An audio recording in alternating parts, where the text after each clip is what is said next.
ஒரு நாணயத்திற்கு 2 பக்கங்கள் இருக்கும். அப்போ தான் அந்த நாணயம் வந்து செல்லுதா செல்லாமல் போதா அப்படின்னு சொல்லுவாங்க. ஒரே ஒரு பக்கம் இருக்குன்னா இன்னொரு நாணயத்தில் ஒன்றுமே இல்லைன்னா அது வந்து செல்லாத காசு இருக்குது. இந்த காலை வேளையில் உங்களோடு கூட அந்த நாணயத்தினுடைய ஒரு பக்கத்தை உங்களுக்கு காண்பித்து கொடுத்தேன். தேவனுக்கு செவி கொடுக்கிற மனுஷன் எப்பொழுதும் அவன் வந்து சீராக்கப்படுவான், அவன் ஸ்திரப்படுத்தப்படுவான், அவன் பலப்படுத்தப்படுவான். எவ்வளவுக்கு எவ்வளோ நாம் தேவனுக்கு செவி கொடுக்குறோமோ அவ்வளவுக்கு அவ்வளவாய் நான் வந்து வளர்ந்து கொண்டே இருப்பேன். ஆனால் ஒரு அபாயம் என்னன்னா, நாணயத்தினோட 2வது பக்கம் என்னன்னா, தேவனுக்கு செவி கொடுப்பாங்க, ஆனால் தங்களுடைய இஷ்டத்தின்படி வாழ்கிறவர்களாக இருப்பாங்க. செவி கொடுக்குற அநேகர் வந்து அதுக்கு உடனே தங்களை கீழ்ப்படுத்த மாட்டாங்க. இஸ்ரவேல் ஜனங்கள் வந்து பாவம் செய்ய உடனே அவங்கள வந்து பாபிலோனுக்கு சிறையாக கொண்டு போகிறாங்க. அப்போ இஸ்ரவேல் அந்த தேசம் வந்து அந்த தேசத்தை வந்து அங்கே இருக்கிற ஜனங்களை கொண்டு வந்து அந்த தேசத்தில் கொண்டு வந்து வைப்பாங்க. அப்போ அங்கே இருக்கிற ஒரு சம்பவம் என்னன்னா, அந்த தேசத்து ஜனங்களுக்கெல்லாம் அவங்களுக்கு அந்த பிரமாணம் தெரியாது அவங்களுக்கு. அதனால் அங்கே இருக்கிற ஜனங்கள் வந்து என்ன பண்ணுவாங்கன்னா,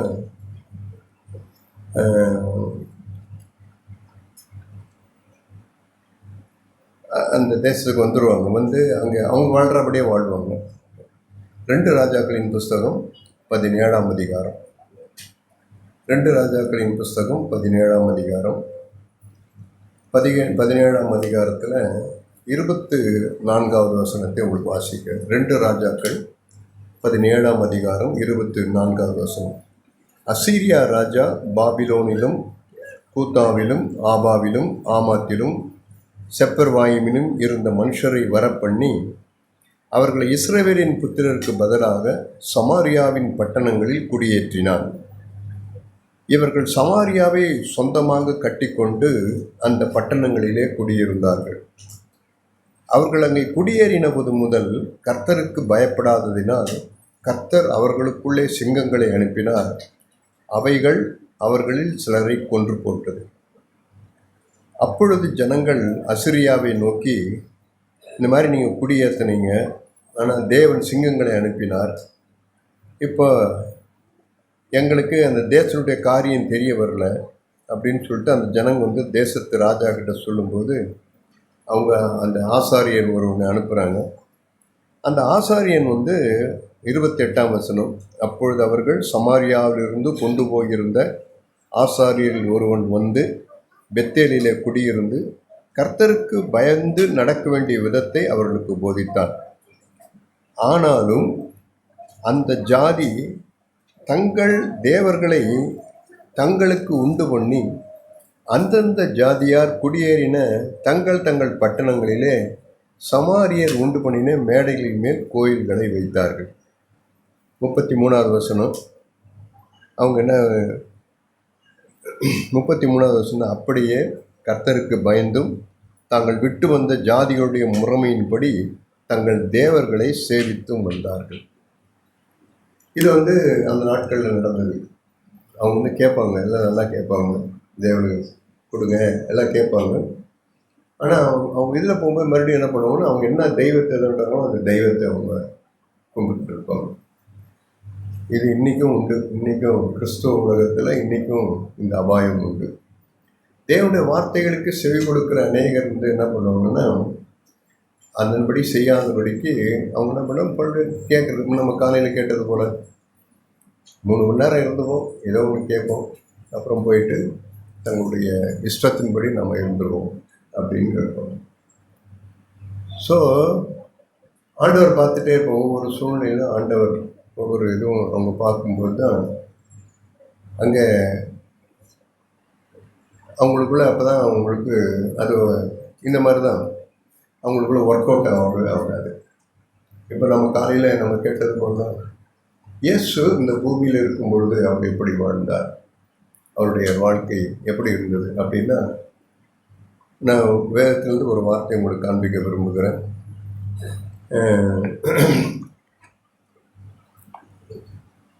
இயேசுனுடைய நாணயத்தினுடைய இன்னொரு பக்கத்தை உங்களுக்கு காண்பிக்க நான் விரும்புகிறேன். அங்கே என்ன இருக்குன்னா,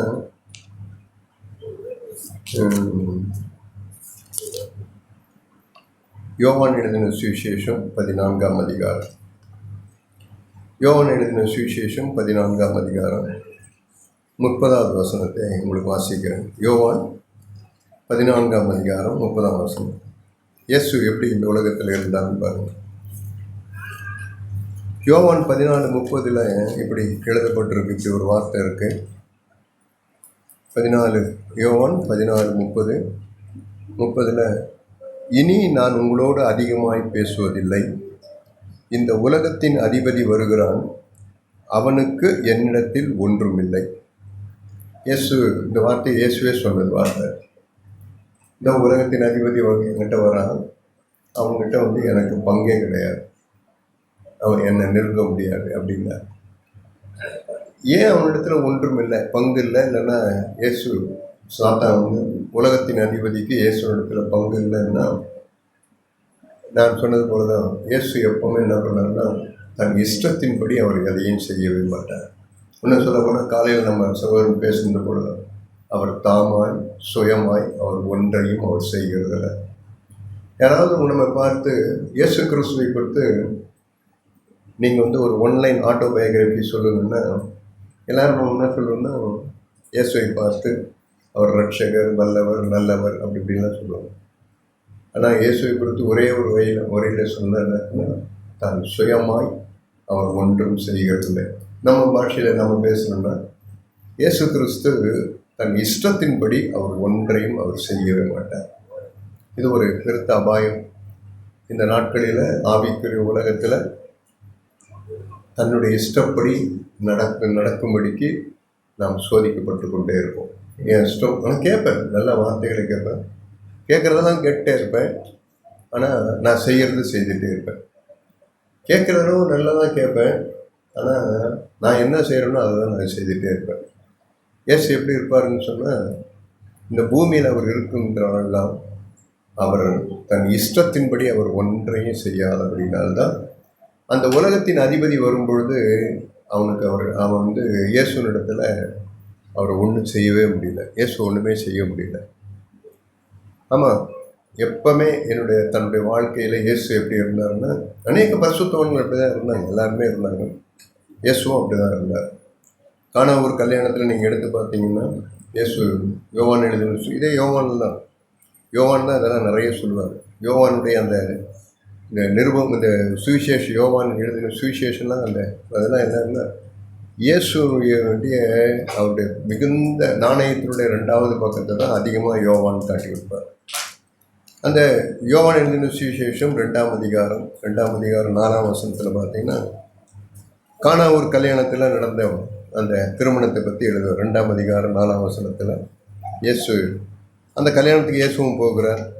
அப்போ 4ஆம் வசனம், இயேசு ஸ்திரீயே, எனக்கும் உனக்கும் என்ன, என் வேலை இன்னும் வரவில்லை என்றார். உடனே அவங்க அம்மா சொல்கிறாங்க, அவர் என்ன சொல்கிறாங்கன்னா, நீங்கள் அதன்படி செய்யுப்பா அப்படின்றார். தன் தாய் சொன்ன மாத்திரத்தில் இயேசு என்ன பண்ணல, உடனே அவர் அப்படியா இதான் உடனே செய்கிறேன் அப்படின்னு சொல்லிட்டு முந்திரி கொண்ட மாதிரி முந்தி கொண்டவர். உடனே இதோ எனக்கு வல்லமை உண்டு, எனக்கு அதிகாரம் உண்டு, எனக்கு எல்லாம் உண்டு, இதோ நான் செய்கிறேன் பாரு அப்படின்னு இயேசு உடனே என்ன பண்ணுதுன்னா, அவர் உடனே முந்தி கொள்வது கிடையாது. இதெல்லாம் ஒரு அபாயம். இதெல்லாம் ஒரு பெருத்த அபாயம். தன் இஷ்டத்தின்படி ஒன்றை நான் செய்யும்போது என்ன நடக்குன்னா, எனக்குள்ள இருள் என்னை கவ்வி பிடித்து கொண்டே இருக்கும். யாரெல்லாம் இயேசு அவர் ஒளியாக இருந்தார்னு என்ன அர்த்தம்னா, எந்த சூழ்நிலை வரும்பொழுதும் தன் இஷ்டத்தின்படியெல்லாம் இயேசு செய்யவே மாட்டார். அதுக்கு பதிலாக இதான் என்ன அவர் காண்கிறது எதுவோ அதையன்றி அவர் வென்றையும் செய்யாதபடிக்கு அவர் என்ன சொல்கிறாரோ அதன்படி தான் செய்வார்.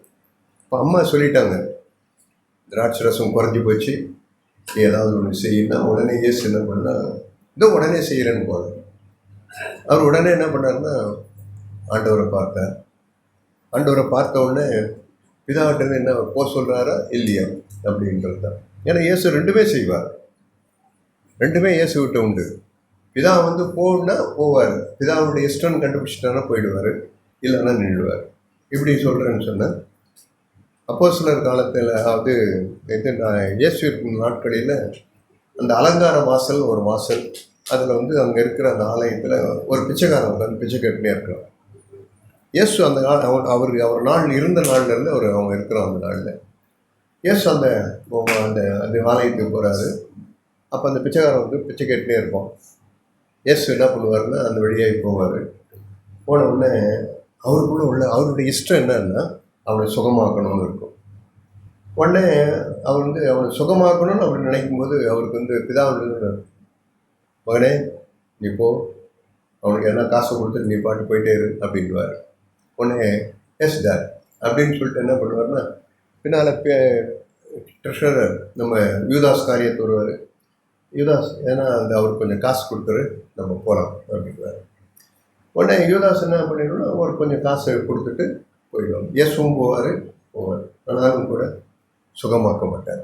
இயேசு அது மாதிரிலாம் சுகமாக்க மாட்டார், தன் இஷ்டத்தின்படி நடமாடுவார். அந்த குளத்தை பெதஸ்தா குளம் இருக்கும். அந்த குளத்தில் அநேக வியாதிஸ்தர்கள் எல்லாரும் உட்காந்துட்டே இருப்பாங்க. தேவதூதன் வருவான், அதை கலக்குவான், உடனே போய் இறங்கி அது சுகமாகணும்னு நிறைய பேர் சுகமாயும் போயிடுவாங்க. ஆனால் ஒரு ஆள் ரொம்ப நாளாக உட்காந்துட்டு இருப்பார், அவரால் முடியாது. இயேசு அந்த ஒருவனுக்காய் வருவார். ஏன்னா பிதா சொல்லியிருப்பார் நிறைய வியாதிஸ்தர் நிறைய பேர் இருப்பாங்க, ஆனால் அந்த ஒருவனுக்காக மட்டும் அவனை மட்டும் அவனுக்கு சொல்லி அவனை சுகமாக்கிட்டு உடனே அவர் பாட்டுக்கு அவர் போயிடுவார். மற்ற வியாதிக்காரர்கள் மற்ற பிதா எனக்கு சொல்லலை, நான் இஷ்டத்தின்படி நடக்க மாட்டேன். இதுதான் இயேசுனிடத்தில் இருந்தது. அதே போல் தான் இந்த திருமணத்திலையும் கூட அவர் என்ன பண்ணார்னா உடனே அவங்க அம்மா சொல்லிட்டாங்கன்றதுக்காக செய்யலை, பிதாவிடத்தில் பார்த்தார். இப்போ பிதா என்ன சொல்ல போகிறார், இல்லை வேண்டாம் நீ போன்னு சொல்ல போகிறாரா அப்படின்னு பார்த்தார். இப்போ பிதாவிட்ட அவருக்கு ஒரு வார்த்தை வந்தது, போ அந்த தண்ணியை ஊற்ற சொல்லு, எல்லாம் பண்ணு அப்படின்னு சொன்னார். உடனே அதே மாதிரி பண்ணார். இஷ்டத்தின்படி நடக்கிறவராக இருந்தால் வேலைக்காரனோட கூப்பிட மாட்டார். நானே ராஜா, நானே மந்திரி, நானே எல்லாம், நான் தான், என்னை இல்லாமல் நீங்கள் ஒன்றுமோ நீங்கள் யாரும் இதெல்லாம் கூட. அவர் சர்வாதிகாரி கிடையாது, அவர் ரட்சகர். சர்வாதிகாரிகள் வேறு, அவங்க வேறு. ஆனால் அவர் எப்படிப்பட்டவர்னு சொன்னால் இயேசு கிறிஸ்து எப்பவுமே அவருடைய இருதயம், இயேசு கிறிஸ்து ஜாக் அடிக்கடிக்கு ஒரு வார்த்தை சொல்வார், study the heart of the lord அப்படிங்கிறார். இயேசு கிறிஸ்துனுடைய இருதயத்தை படித்து கொள்ளுங்கள்னு சொல்லுவார். இயேசு கிறிஸ்துனுடைய இருதயத்தை அங்கே படிக்கணுமா. இந்த யோவானுக்கு பாருங்க, இயேசுனுடைய மார்பிலே சாய்ந்துட்டே இருப்போம் எப்போ பாரு. அப்படி என்னன்னு தெரியாது. ஒரு சமயம் நான் நினைக்கிறேன்னா அந்த இருதயத்தில் என்ன இருக்குது அப்படிங்கிற, இயேசு கிறிஸ்துனுடைய இருதயத்தில் என்ன இருக்குதுன்னு கண்டுபிடி.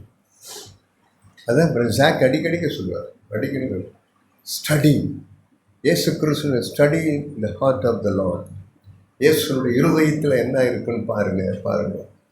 இயேசு அப்படி மாதிரி இருந்து பார்த்தீங்கன்னா இந்த கல்யாணத்தில் அவருடைய இருதயம், இயேசுனுடைய இருதயம் எப்படி இருக்குன்னு சொன்னால், தானாய் சுயமாய் செய்யாதவர், தன் இஷ்டத்தின்படி செய்யாதவர். அவர் என்ன பண்ணுவார்னா தன்னை கூட்டாளியாய் சேர்த்து கொள்வார் கொஞ்சம் பேரை. அவர் இயேசுக்கு வல்லமை உண்டு, இல்லைன்னு சொல்ல. அவர் கல்யாணம் திராட்சை தலை வெடிச்சில் எஸ் பாரு, ஓகே பாரு நான் என்ன எப்படி பண்ணுறோம் பார், இப்போ என்ன பண்ணுறோம் பார் அப்படின்ட்டு உடனே கற்றாடியே அங்கே திராட்சை ரசம் நிரம்புவதாக அப்படின்னு இயேசு சொல்லியிருந்தாருன்னா நடந்திருக்காதா? கண்டிப்பாக நடந்திருக்கும். ஒரே ஒரு வார்த்தை அவர் சொல்ல ஆகும், அவர் கட்டளையிட நிற்கும். ஒரே ஒரு வார்த்தை சொன்னார்னா போதும். உடனே போய் திறந்து பார்த்தா எல்லாம் அப்படியே காலியாக இருந்ததுப்பா, இப்போ நிரம்பி இருக்கு. ஒன்றும் இல்லை, இயேசு அங்கேருந்து சொன்னார், ஞாபகம் இருக்கா? இயேசு சொன்னார், ஞாபகம் இருக்கா? அதனால்தான். அப்படின்னா என்ன அர்த்தம்னா, இயேசு எந்த சூழ்நிலையிலும் தன் இஷ்டத்தின்படி அவர் செய்யாமல் உடனே வேலைக்காரங்களை கூப்பிட்டு அப்பா நீங்கள் எல்லாம் கொஞ்சம் வாங்க. எந்த இடத்துலையும் நீங்கள் பாருங்கள், எந்த இடத்துக்கு நீங்கள் போனாலும் இயேசு தனித்துவமாய் ஒன்றையும் செய்யவே மாட்டார். தனித்துவமாய் தன்னை தனிப்படுத்தி தன்னை காட்டவே மாட்டார். எங்கே போனாலும் நீ எந்த இடத்துல நீங்கள் எடுத்து பாருங்க, வேலைக்காரங்க கூப்பிட்டாரு, அந்த ஜாடியை தரங்க, இந்த இது தண்ணி கூட ஊற்றுங்க, அதில் உடனே வேலைக்காரங்க கூட தண்ணி கொண்டு எல்லாத்தையும் ருப்பி விடுறான். ருப்பி விட்ட உடனே ஜோம் பண்ணியிருப்பார், அந்த தண்ணி திராட்சை ரசமாகி மாறும். எப்பவுமே ஒன்றே ஒன்று தெரிஞ்சுங்க, லகுவானதையெல்லாம் என் கையில் கொடுத்துருவார், கடினமானதையெல்லாம் இயேசு தன் பக்கம் எடுத்துக்கொள்வார். அதான் அவருடைய இருதயம். என் மேலே மிஞ்சினதொன்று என்ன சுமத்த மாட்டார். யோகுல ஒரு வார்த்தை இருக்கும், மனுஷன் தேவனோடு கூட வழக்காடும்படிக்கு வழக்காடிடுவான், அவன் வழக்காடிடுவான்றதுனால அவர் என்ன பண்ணுவார்னா, மனுஷன் மீது அவர் மிஞ்சினதொன்றையும் சுமத்த மாட்டாராம். யோகு சொல்லுவார், யோகு புத்தகத்தில் அந்த வார்த்தை இருக்கும். அப்போ என்ன பண்ணாருன்னா, உடனே எல்லோரும் கொடுத்தாங்க, எல்லாருமே இதாகிடும்.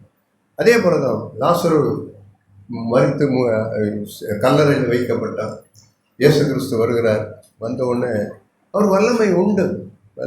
என்ன பண்ணுவார்னா, இதாவே இப்போ நான் சொல்லட்டுமா, கல்லே அப்பாலே போ அப்படின்னு சொன்னால் அந்த கல் போயிடும். ஏன்னா அவரே சொல்லியிருக்கிறார், இந்த மலையை பார்த்து நீ அப்பாலே கல்லுண்டு போகணுன்னா அது போயிடும்ன்றாரு. மலையே போகணுன்னு சொல்லி இந்த கல் என்ன ஏமாத்திரம், கல்லறையை மூடி இருக்கிற கல்லை அப்பாலே போகணுன்னா அந்த கல் அப்பாலே போயிடும். லாசருவே எழுந்து வெளியே போகணுன்னா வெளியே வருவார். அவனை கட்டியிருக்கிற கட்டுகள்லாம் அறுப்பதாகன்னா எல்லாம் அறுத்துருக்கும், எவனும் போய் அவுக்க வேண்டிய அவசியமும் கிடையாது. ஆனால் இயேசு என்ன பண்ணுவாருன்னா, எல்லாவற்றிலும் கூட்டாளியாய் சேர்த்துக்கொள்வார் எல்லாரையும். அவர் உங்களை என்னையும் கூட விடுவார். இயேசு எப்பவுமே என்னன்னா கூட்டாளியாக சேர்த்துப்பார், எல்லாத்தையும் கூட்டாளியாக சேர்த்துப்பார். அதான் இயேசுனுடைய இருதயம். அவருடைய இருதயம் எப்படி இருக்குன்னா அப்படிதான் இருதயம். அவருடைய இருதயம் அப்படிதான் கூட்டாளியாக சேர்த்துக்கொள்வார். சேர்த்துட்டு என்ன பண்ணுவோம்னா, அங்கே தன் இஷ்டத்தின்படி எதையும் செய்யவே மாட்டார். இயேசுனிடத்தில் இருக்கிற ஒரு உன்னதமான ஒரு குணாதிசயம் என்னன்னா, எதையும் அவர் தன் இஷ்டத்தின்படி அவர் செய்யவே மாட்டார். ஏசாயா தீர்க்கதரிசி இப்படி ஒரு வார்த்தையை சொல்கிறார். ஏசாயா தீர்க்கதரிசியின் புஸ்தகம் 58வது அதிகாரம். ஏசாயா தீர்க்கதரிசியின் புஸ்தகம் 58வது அதிகாரத்தில் 58வது அதிகாரத்தில் இப்படி ஒரு வார்த்தை இருக்கும். ஏசாயா தீர்க்கதரிசியின் புஸ்தகம், அது உபவாசத்தை பற்றி எழுதியிருக்கும். உபவாசத்தை பற்றி நீ உங்கள் அக்கிரமத்தின் கட்டுகளை அவிழ்க்கணும், முகத்தடியை பிணைக்கணும், எல்லாம் தரணும் அப்படின்ட்டு எழுதிட்டு 11ஆம் வசனம், கர்த்தர் நித்தமும் உன்னை நடத்தி மகா வகர்ச்சியான காலங்களில் உன் ஆத்துமாவை திருப்தியாக்கி உன் எலும்புகளை நிலமுள்ளதாக்குவார். நீ அப்படிலாம் போவா, நீ திறப்பானதை அடைக்கிறோம் குடியிருப்பென்று எல்லாம் அப்படியே சொல்லிகிட்டே இப்போ அடுத்த வசனம் பாருங்கள், 13ஆம் வசனம் என்ன எழுதுன்னு பாருங்கள். 13ஆம் வசனத்தில், என் பரிசுத்த ஓய்வு நாளாகி நாளிலே உனக்கு இஷ்டமானதை செய்யாதபடி உன் காலை விளக்கி உன் வழிகளின்படி நடவாமலும் உனக்கு இஷ்டமானதை செய்யாமலும் உன் சொந்த பேச்சை பேசாமலும் இருந்து ஓய்வு நாளை மனமகிழ்ச்சி நாள் என்றும் கர்த்தருடைய பரிசுத்த நாளை மகிமையுள்ள நாள் என்றும் சொல்லி அதை மகிமையாக நீ எண்ணுவாயானால் அப்பொழுது கர்த்தருக்குள் மகிழ்ச்சியாய் இருப்பார். பூமியின் உயர்ந்த இடங்களில் உன்னை ஏறி இருக்கும்படி பண்ணி உன் தகப்பனாகிய யாக்கோபுடைய சுதந்திரத்தால் உன்னை போஷிப்பேன். கர்த்தருடைய வாய் இதை சொல்லிற்று. வேற யாரும் சொல்ல, எந்த பிரசங்கியோ சொல்ல, யாரும் சொல்ல, தேவனுடைய வாயே அவர் தான் சொல்ல. கர்த்தருடைய வாய் இதை சொல்லிட்டு என்ன சொல்லிட்டு அப்போ இது என்ன அர்த்தம்னா, இதனுடைய கண்டென்ட், அதாவது என்னுடைய பொருள் என்னன்னு சொன்னால், உன் இஷ்டத்தின்படி எதையும் செய்யாத, உன் இஷ்டத்தின்படி உன் காலை விளக்கு, உன் இஷ்டமானதை செய்யும்படிக்கு உன் காலை விளக்கு, உன் இஷ்டத்தின்படி உன் வழிகளில் நடவாத, உன் இஷ்டத்தின்படி பேசாத, நீ இப்படி உன் இஷ்டத்தின்படி செய்யாத. நீ அப்படி உன் இஷ்டத்தின்படி நீ இருந்தன்னு சொன்னால் என்ன நடக்கும்னு சொன்னால், நீ உடனே நீ என்ன பண்ணுன்னு சொன்னால், கர்த்தரிடத்தில் நீ மனமகிழ்ச்சியாக இருப்பாய். நீ தேவனுக்குள்ள மனமகிழ்ச்சியாக இருப்பாய். அப்படின்னா என்ன அர்த்தம்? முறுமுறுப்பு, குறை சொல்லுதல் ஒன்று உங்கள்கிட்ட இருக்காதுன்னு. கர்த்தரிடத்தில் மனமகிழ்ச்சியாக இருந்தால் நான் கர்த்தருக்குள்ள மகிழ்ச்சியாக இருக்கிறேன் ஆஹா அப்படின்னு ஆடுறது. அது ஜோக்கர் கூட தான் பண்ணுறோம், தண்ணி போட்டு கூட தான் பண்ணுறோம். அவங்க கூட தான் சந்தோஷமாக இருக்குது. அவன் தண்ணி போட்டு ஏனாடுறான் அப்படின்றான். அப்போ அவங்க சந்தோஷமாக இருக்கிறான்னு அர்த்தமா? தேவனுக்குள்ள நான் சந்தோஷமா இருக்கிறேன் அப்படின்னா என்ன அர்த்தம்னா, என் இருதயத்துல முறுமுறுப்பும் குறை சொல்லுதலும் என் இருதயத்துல இல்லைன்னா நான் 24 மணி நேரமும் தேவனுக்குள் சந்தோஷமா இருக்கிறேன்னா, ஒரே ஒரு நாள் கூட எனக்கு கொடுக்குற ஆகாரம், எனக்கு கொடுக்குற இது எதையுமே வந்து நான் முறுமுறுப்பு குறை சொல்லுதல எனக்கு ஒன்றுமே கிடையாது. எனக்கு முறுமுறுப்பும் கிடையாது, குறை சொல்லுதல். தேவனுக்குள்ள மகிழ்ச்சியாக இருக்கு எல்லாவற்றிலும். எனக்கு யாரை பார்த்தாலும் எனக்கு வந்து இது வர பிரசங்கியில் ஒரு வார்த்தை உங்களுக்கு காண்பிக்கிற மாதிரி. பிரசங்கியின் புஸ்தகத்தில் அவர் பிரசங்கி எப்படி இருக்கார் பாருங்க. அவர் எப்படி இருக்கார் பாருங்க. 5ஆம் அதிகாரம். இப்போ நம்ம பாருங்க, பிரசங்கியின் புஸ்தகம் 5ஆம் அதிகாரம் 19வது வசனம் பாருங்க. பிரசங்கி 5:19. தேவன் ஐஸ்வர்யத்தையும் சம்பத்தையும் எவனுக்கு கொடுக்கிறாரோ அவன் அதிலே புசிக்கவும் தன் பங்கை பெறவும் தன் பிரயாசத்தில் மகிழ்ச்சியாக இருக்கவும் அவனுக்கு அதிகாரம் அளிப்பது மூப்பர்களுடைய அனுகிரகம். அப்படியா? மூப்பர்கள் கிடையாது, தேவனுடைய அனுகிரகம். அவன் இருதயத்திலே மகிழும்படி தேவன் அவனுக்கு அனுகிரகம் பண்ணினபடியினால் அவன் தன் ஜீவனுள்ள நாட்களை அதிகமாய் நிலையான். யாருடைய அனுகிரகம்? தேவன் கொடுத்த ஒரு அனுகிரகம். நான் பொறாமப்பட மாட்டேன். எனக்கு வர இப்போ சென்னையில் நாங்கள் மூப்பர்கள் 2 பேர் இருந்தோம். மைக்கேல்னு ஒரு பிரதர், அவர் வந்து ஐஐடி அவர் படித்தவர், நான் வந்து ஐடிஐ படித்தார். நாங்கள் 2 பேரும் மூப்பர்கள். அவர் உச்சி ஏணியில் இருப்பார், நான் வந்து கீழே. அவருக்கும் வீடு இருக்குது, அவர் கார் உண்டு, அவருக்கு எல்லாம் உண்டு. ஆனால் அவர் காரை நிற்க வைக்கிறதுக்கு அவருக்கு போர்ட்டிகோ கிடையாது. ஆனால் எனக்கு வீடு, எனக்கு ஒரு வாடகை வீட்டில் தான் இருந்தேன். ஆனால் எந்த வீட்டில் வந்து எனக்கு போர்ட்டிகோ, கார்லாம் நிற்க வைக்கலாம், எல்லாம் போர்ட்டிகோ. இப்போ நான் என்ன பண்ணுறது? நானும் மூப்பர் தான், நீயும் மூப்பர் தான். நீங்களும் கார் வாங்கிட்டு, இப்போ நானும் ஒரு கார் வாங்குகிறேன் பாருங்க. எனக்கு போர்ட்டிகோ இருக்குது அப்படின்றதுக்காக நான் ஒரு நாளும் போர்ட்டிகோ வாங்கிட்டே கிடையாது. இன்றைக்கி வரல டிவிஎஸ் 50 தான் நம்மக்கிட்ட. சபையில் எனக்கு பின்னால் வந்து எல்லாரும் சபையில் இருக்க எல்லாருமே காரு எல்லாமே வாங்கிட்டாங்க. நான் ஒரு நாளும் கூட அவங்கள பார்த்து எனக்கு பின்னால் வந்து விட்டு நான் இன்னும் டிவிஎஸ் 50 ஓட்டின்னு இருக்கிறேன். நீங்கள் என்ன? தேவன் அவருக்கு கொடுத்த அனுகிரகம். அவருக்கு தேவன் அதை கொடுத்துருக்கு. ஒருத்தர் நல்லா பெரிய வீடுகள் ஓகே, இல்லைன்னா ஆண்டவருக்கு அனுகிரகம், ஆண்டவருடைய அனுகிரகம். அது வந்து தேவன் கொடுத்துருக்குறாரு. தேவன் எனக்கு கொடுத்தாருன்னா நான் அதை நினைப்பேன். எனக்கு தேவையில்லை, இப்போ எனக்கு தேவையில்லை. ஒரு நாள் என்கிட்ட முறைமுறுப்பு இருக்காது, என்னிடத்துல குறை சொல்லுதல் இருக்காது. நான் யாரும் ஒருத்தர் பெரிய வீடு கட்டிட்டாரு, ஒரு பிரதர் பெரிய வீடு கட்ட 3 பெட்ரூமா, என்னடா நமக்கு சிங்கிள் பெட்ரூம் கூட கிடையாது. அது தேவன் கொடுத்ததுப்பா, தேவன் கொடுத்த அனுகிரகம். அவர் 3 இல்லை 30 பெட்ரூம் கூட அவர் கட்டிக்கிட்டேன். எனக்கு அதை பற்றி ஒன்று, அது தேவன் கொடுத்த அனுகிரகம். நான் யுத்தம் பண்ணவும் மாட்டேன், நான் சண்டை போடவும் மாட்டேன். பிரபாகர் சொல்கிறதுனால என் உரிமைக்காக நான் கொடி தூக்க கூட மாட்டேன். எனக்கு உரிமை உண்டு, எனக்கு இதில் உண்டு, தாராளமாக எடுத்துங்க அப்படின்னு. எனக்கு வேண்டாம். அவங்க இருதயம் எப்படி இருக்குன்னு சொன்னால், ஒரு நாளும் அவங்க இருதயம் வந்து முறுமுறுக்காது, குறை சொல்லாது, சண்டை போடாது, வாக்குவாதம் பண்ணாது. அவங்க இருதயம் எப்பொழுதும் என்ன பண்ணுது? இப்படி இருந்து பாருங்களேன். நான் சொல்கிறேன், நீங்கள் தான் கர்த்தருக்குள்ள மகிழ்ச்சியாக இருக்கிறவர்கள். நீங்கள் தான், வேறு யாருமே கிடையாது. தேவனுக்குள்ள மகிழ்ச்சியாக இராத மனுஷங்கிட்ட தான் எல்லாம் குறை இருக்கும். அவங்ககிட்ட தான் எல்லாம் அதிருப்தி இருக்கும். முதலாவது அவங்ககிட்ட ஒரு அதிருப்தி இருக்கும். அதிருப்தின்றது அவங்ககிட்ட தான் இருக்கும். எப்போ நம்ம உங்கள் இருதயத்தில், என் இருதயத்தில் ஒரு அதிருப்தி ஒன்று இருக்குது என்ன அப்படின்னா, நான் வந்து என் இஷ்டத்தின்படி செய்கிறேன்னு அர்த்தம். எனக்கு இருள் இருக்குது. இருள் வர்றதுனால நான் பிரியமானவர்களே, அதில் அவர் சொல்கிறார், நீ செய்யாத, உன் இஷ்டத்தின்படி நடக்காத, இல்லைன்னா நீ எங்கே நீ கீழே தான் போவ. ஆண்டவர் என்ன சொல்கிறேன்னா, உன்னை பூமியின் உயர்ந்த இடங்களில் ஏறி வர பண்ணுவேன். நீ ஒரு நாள் எப்படி இருப்பேன்னு சொன்ன, நீ ஒரு நாளும் நீ வந்து பின்மாற்றக்காரனாக இருக்க மாட்ட. உன்னை வந்து என்ன பண்ணுன்னா, அதிகமாய் பிரகாசிக்கிற சூரிய பிரகாசம் போல உன்னை வந்து ஏறி வரணும். இன்னும் வந்து உயர்ந்த இடம், இன்னும் கொஞ்சம் ஏறிப்பாங்க. இன்னும் கொஞ்சம் ஏறி வா. பரிசுத்தமாக இருக்கிறேன், இன்னும் கொஞ்சம் பரிசுத்தமாக இருக்கு. நீதி செய்கிறா, இன்னும் கொஞ்சம் நீதி செய். நீ உன்னை இப்படி இருக்கிறேன், தாழ்மையாக இருக்கிறேன், இன்னும் கொஞ்சம் தாழ்மையாக இருக்கு. இன்னும் கொஞ்சம் இப்படி இருக்கேன், உன்னை வந்து என்ன பண்ண, உன்னை ஏறி வர பண்ணுவேன். உன்னை ஏறி வர பண்ணுவேன்.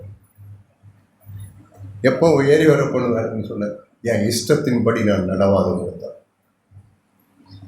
அப்போஸ்தலனாகிய பவுலுடைய ரகசியம் என்ன தெரியுங்களா? பவுலுக்கிட்ட இருந்த ரகசியம் காலையில் கூட கேட்ட பிரதர் சொன்னார். அப்போஸ்தலனாகிய பவுலுடைய ரகசியம் என்னன்னு. பவுலுடைய ரகசியம் என்ன தெரியுமா?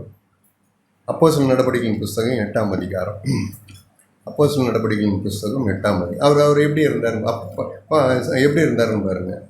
அவருடைய ரகசியம் என்னன்னு காட்டி கொடுக்குறவங்களுக்கு. அப்போஸ்தலர் நடவடிக்கையின் 8ஆம் அதிகாரம். தேவன் எல்லா மனுஷனும் உடனே போனோன்னு எடுத்தோட அபிஷேகம் பண்ணுறது கிடையாது. சும்மா வந்தார் அபிஷேகம். தேவனை வந்து நாம் வந்து ஏமாற்ற முடியவே முடியாது. அவர் வந்து ஏதோ வந்து அப்படிலாம் தேவனை ஏமாற்ற முடியவே முடியாது. எல்லா செக் போஸ்ட்டில் நான் ஏமாற்றிடலாம், ஆண்டவருடைய செக் போஸ்ட்டில் மட்டும் நான் ஏமாற்ற முடியவே முடியாது. நம்ம காலையில் கேட்டது போல் தான், நான் வேறு ஒரு ஆவியை பெற்ற மனுஷனாக நான் மாறினேன். என்னிடத்துலேருந்து புறப்படுகிற ஆவி தேவனுடைய ஆவியாக இருக்காது. என்னுடைய ஆவி தேவனுடைய ஆவியாக இருக்கும். அதனால தான் யோக் வந்து வார்த்தை கிடையாது. எல்லாம் என் கூடவே இருந்து நண்பன் மாதிரி நடிச்சுக்கிட்டு இப்போ வந்து என்னை வந்து லெஃப்ட் ரைட் வாங்குறீங்க எல்லாரும். ஏண்டா இதோடு கூட எவ்வளோ நேரம் என்ன இதுன்ட்டீங்க.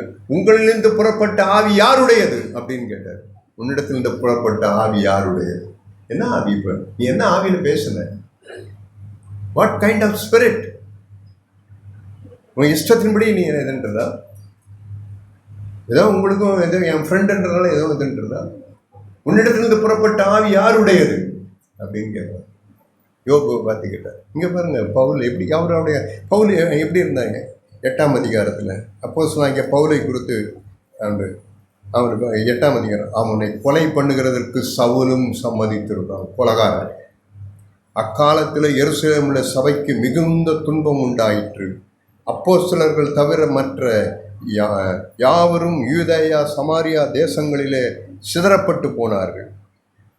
அப்புறம் 3ஆம் வசனம் பாருங்க. சவுல் வீடுகள் தோறும் வீட்டுக்கு போவான். சவுல் வீடுகள் தோறும் நுழைந்து புருஷரையும் ஸ்திரீகளையும் இழுத்து கொண்டு போய் காவலில் போடுவித்து சபையை பாழாக்கி கொண்டிருந்தான். பவுல் இதெல்லாம் அவர் பண்ண வேலை. இதெல்லாம் தான் இஷ்டத்துக்கும் பண்ணுவார். இந்த வீடுன்னு போக மாட்டார். அவர் என்ன இஷ்டம் நினைக்கிறோம் அந்த வீட்டுக்குள்ள நுழைவார். போய் அந்த வீட்டில் போய் எல்லாரும் அவர் இஷ்டத்துக்கு எடுத்துன்னு வருவார். ஒருத்தனை அடிப்பார், ஒருத்தன் குத்துவார், ஒருத்தர் என்ன பண்ணுவார். ஏன்னா தான் இஷ்டம்தான், அவருடைய இஷ்டம் தான். எது நடந்தது எந்த வீட்டு எதனா நினைச்சாருன்னா மண்டே போவார். தான் இஷ்டத்தின்படி ஒரு வீட்டுக்குள்ளே போவார். தான் இஷ்டத்தின்படி போவார். போயிட்டு எல்லாரும் எழுதுவார். 9ஆம் அதிகாரம். சவுல் என்பவன் இன்னும் கர்த்தருடைய சீஷரை பயமுறுத்தி கொலை செய்யும்படி சீரி பிரதான ஆசாரியிடத்தில் போய், இந்த மார்க்கத்தாராகிய புருஷரையாகவும் ஸ்திரீகளையாகவும் நான் கண்டுபிடித்தால் அவர்களை கட்டி எருசலேமுக்கு கொண்டு வரும்படி தமஸ்குடைய ஜெப ஆலயங்களுக்கு நிருபங்களை கேட்டு வாங்கலாம். ஒன்றே போனோம், நிருபங்களை கொடுங்க, நான் போய் வாங்கிட்டு வரேன். யாருப்பா என்ன யார் வீட்டுக்கு போக போகிறப்பா? நீங்கள் நிருபங்களை மட்டும் தான் கொடுக்கணும். நான் என் இஷ்டப்பட்ட வீட்டுக்கெல்லாம் போவேன். தமஸ்குவில் என் இஷ்டத்தின்படி அமௌண்ட்லாம் கிடைக்கிறோன்னு எல்லாரையும் என் இஷ்டத்தின்படி தான். யார் இது? அப்போஸ்தலர். நிருபங்களை நிறைய எழுதுன்னு வருது. தேவன் எப்படி இருந்தார் பாருங்க. ஆரம்பம் எப்படி இருந்தது? தான் இஷ்டத்தின்படி தான். தான் இஷ்டம்தான். என்ன நினைக்கிறார்? கொலை செய்யணும் கொலை செய்வார், வெட்டணும்னா வெட்டுவார், குத்தணும்னா குத்துவார், கொலை போடணும் போவார், கல்லெட்டு தட்டிருந்தா அடிப்பார், எல்லாம் பண்ண தான் இஷ்டம். என்னென்ன நினைக்கிறாரோ தான் இஷ்டத்தின்படி எல்லாம் செய்வார். இப்படிப்பட்ட மனுஷனை தான் தேவன் முதல்ல கண்டுபிடிச்சார். இஷ்டத்தின்படி தானே செய்கிற, வா. அவனை கீழே தள்ளினார். உயரம் மேலே ஏழும்போது அவன் கேட்குறாரு. 5ஆம் வசனம். அவன் பிரயாணப்பட்டு தமசுக்கு சமீபம் போது சடுதியிலே வானத்திலிருந்து ஒரு ஒளி அவனை சுற்றி பிரகாசித்தது. அவன் தரையிலே விழுந்தான். அப்பொழுது சவுலே சவுலே நீ ஏன் துன்பப்படுத்துகிறாய் என்று தன்னுடனே சொல்லுகிற ஒரு சத்தத்தை கேட்டான். சத்தத்தை கேட்குறான். முதல்ல சவுலே ஏன் என்னை துன்பப்படுத்த? நீர் யார்? நீதான் துன்பப்படுத்துகிற இயேசு. அவன் சொல்லிட்டு அவன் சொல்கிறான். இப்போ சொல்கிறான் பாருங்க. 6ஆவது வருஷம் கோல்டன் வேர்ட்ஸ் பாருங்க. அவன் நடுங்கி திகைத்து, ஆண்டவரே நான் என்ன செய்ய சித்தமாக இருக்கிறேன்? அப்படின்னா என்ன அர்த்தம்? ஆண்டவரே, இது வரைக்கும் என் இஷ்டத்தின்படி செய்வேன், இப்போ என்ன உங்கள் இஷ்டம் என்ன? உங்கள் இஷ்டத்தின்படி செய்ய நான் வரேன். நான் உங்கள் இஷ்டம்தான், இனிமேல் நான் என்னமா எப்படி மாறிட்டான் பாருங்க உடனே. அப்படியே 180 டிகிரி மாறிட்டார். அது வரைக்கும் தன் இஷ்டத்தின்படி செய்திருந்தவன் இப்போ என்ன பண்ணிட்டான்னா, தேவன் அவனை சந்திக்கின்ற வேலையில் அவன் உடனே என்ன பண்ணிட்டான்னா, ஆண்டவரே உங்கள் இஷ்டம் என்ன சொல்லுங்க, நீர் என்ன செய்ய சித்தமாக இரு, நான் என் இஷ்டத்தின் ஆண்டவரே நீரா இப்போ நான் இதுன்ற அப்படிலாம் ஒன்றும் கிடையாது. தேவனை அவன் சந்தித்த மாத்திரத்தில் என்ன பண்ணிட்டானா, ஒன்னே ஒன்று தான், டோட்டல் சரண்டர். என்ன சரண்டர்?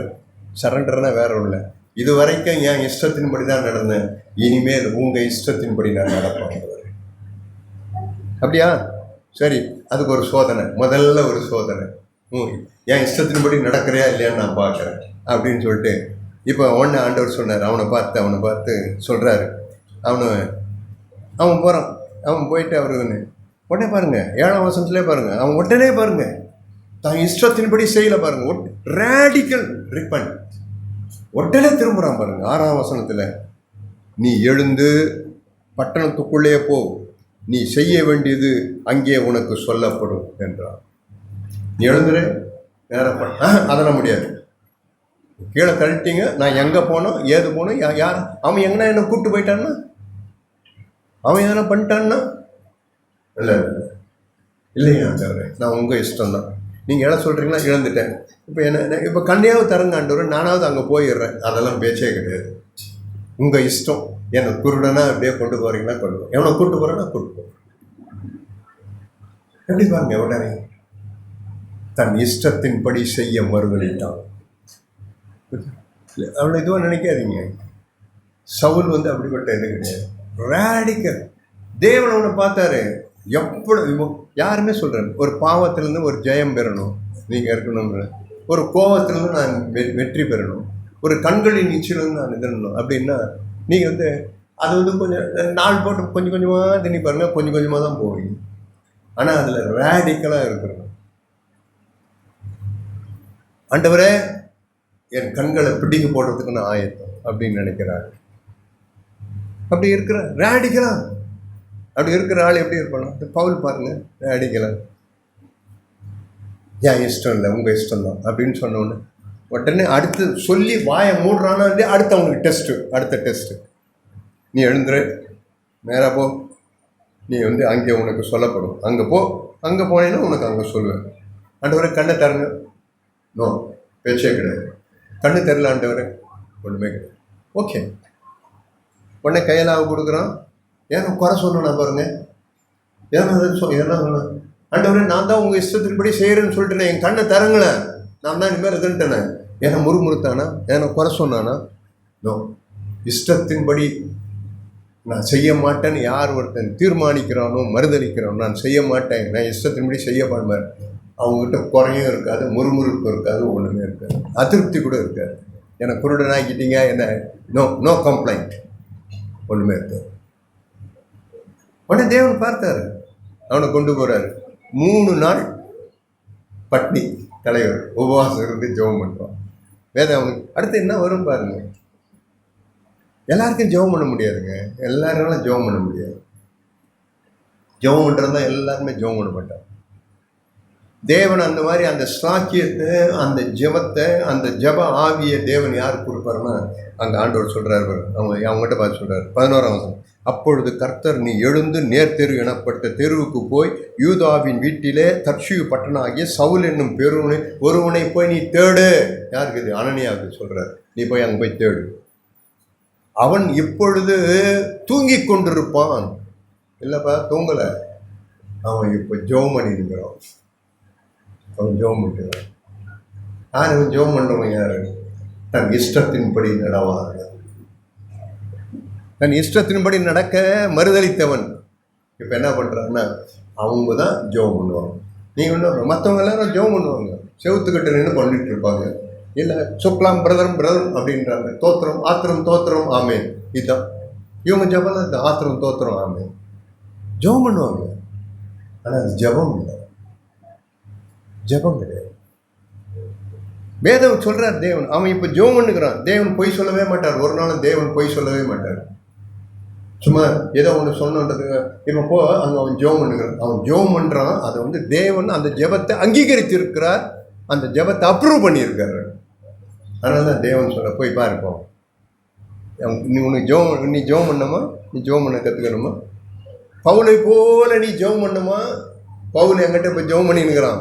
அவனை போல் நீ பவுலை போல ஒன்னே ஒன்று தீர்மானம் பண்ணிக்கோ. என் இஷ்டத்தின்படி நான் நடக்க மாட்டேன்னு தீர்மானம் பண்ணிப்பார். உன் ஜெபம் எவ்வளோ சீக்கிரமாக மேலே போயிருந்தார். உன்னை உயர்ந்த இடங்களில் தேவன் ஏறி வர பண்ணுவார். யாக்கோபுடைய சுதந்திரத்தினால தேவன் உன்னை போஷிப்பார்.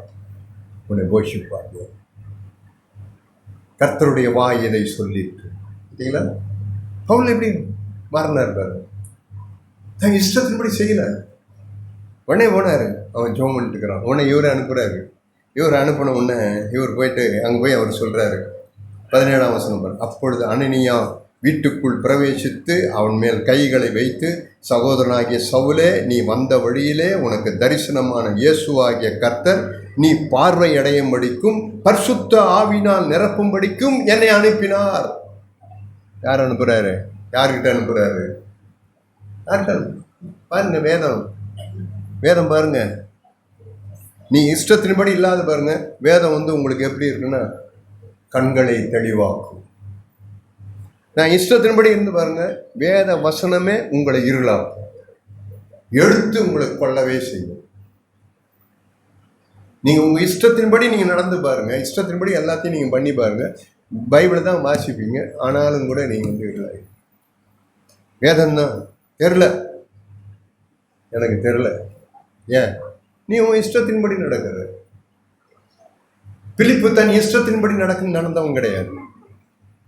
உடனே ஆண்டவர் அவனை பார்த்து சொல்றாரு, பிலிப்பு அங்கே காந்தாயக மந்திரி அந்த இதில் ரதத்தில் போயின்னுக்கிறான், போய் ஓடிப்பான் அந்த இதில் போய். உடனே பிலிப்பு வேகமாக போகிறாரு. ஆண்டவரை நான் எப்படி ஓடுவேன், நானே இப்போ தப்பிச்சுன்னு வந்து நீங்கள் வேற இதெல்லாம். உடனே பிலிப்பு, நான் என் இஷ்டத்தின்படி இல்லை, இதோ போகிறேன், உங்கள் இஷ்டத்தின்படி இதோ வர்றேன். போனேன். அவன் அப்போ தான் நிருபத்தை வாசிச்சுங்கிறான். வந்தோடனே பிலிப்பு போய் அவனுக்கு எக்ஸ்பிளைன் பண்ணுறான். அவன் ரட்சிக்கப்படுறான், ஞானஸ்நானம் எடுக்கிறான். எப்படி எடுத்தான்? எப்படி பிலிப்பு அதை எக்ஸ்பிளைன் பண்ணாரு? பிலிப்பு எப்படி எக்ஸ்பிளைன் பண்ணாருன்னா, பிலிப்பு ஒரு காலம் தன் இஷ்டத்தின்படி செய்யாதபடிக்கு மறுதளித்தவன். அதனால தான் தேவன் வந்து அவன் வாசிக்கிற அந்த நிருபத்தை அவனுக்கு சொல்லி கொடுத்து ரட்சிக்கப்பட்டு ஞானஸ்நானமே எடுக்கிறான். பாருங்க, இஷ்டத்தின்படி நடவாத மனுஷன். உடனே தேவன் என்ன பண்ணுறாரு? போப்பா அவனுக்கு ஜெபம் பண்ணு, நீ போய் தலைமையில கை வச்சு அவனுக்கு வந்து அவன் கண்கள் பார்வையடையும்படிக்கும் அவன் பரிசுத்த ஆவினால நிரப்பப்படும்படிக்கும் என்னை அனுப்பினார். அவன் இஷ்டத்தின்படி செய்யாதவன் அவனை போய் அபிஷேகம் பண்ணு. அவன் இஷ்டத்தின்படி செய்யாதவன் அவனை போய் அபிஷேகம் பண்ணு. தான் இஷ்டத்தின்படி அவன் ஒன்றையும் அவன் செய்யும். இப்போ கூட சொல்கிறவங்க, தேவன் உங்களுக்கு எனக்கும் பார்வை கொடுக்கணும்னா நான் இந்த ஒரு காரியத்தில் மட்டும் நான் நிலைகுத்தி நின்னா போதும். என் இஷ்டத்தின்படி நான் செய்யவே மாட்டேன்.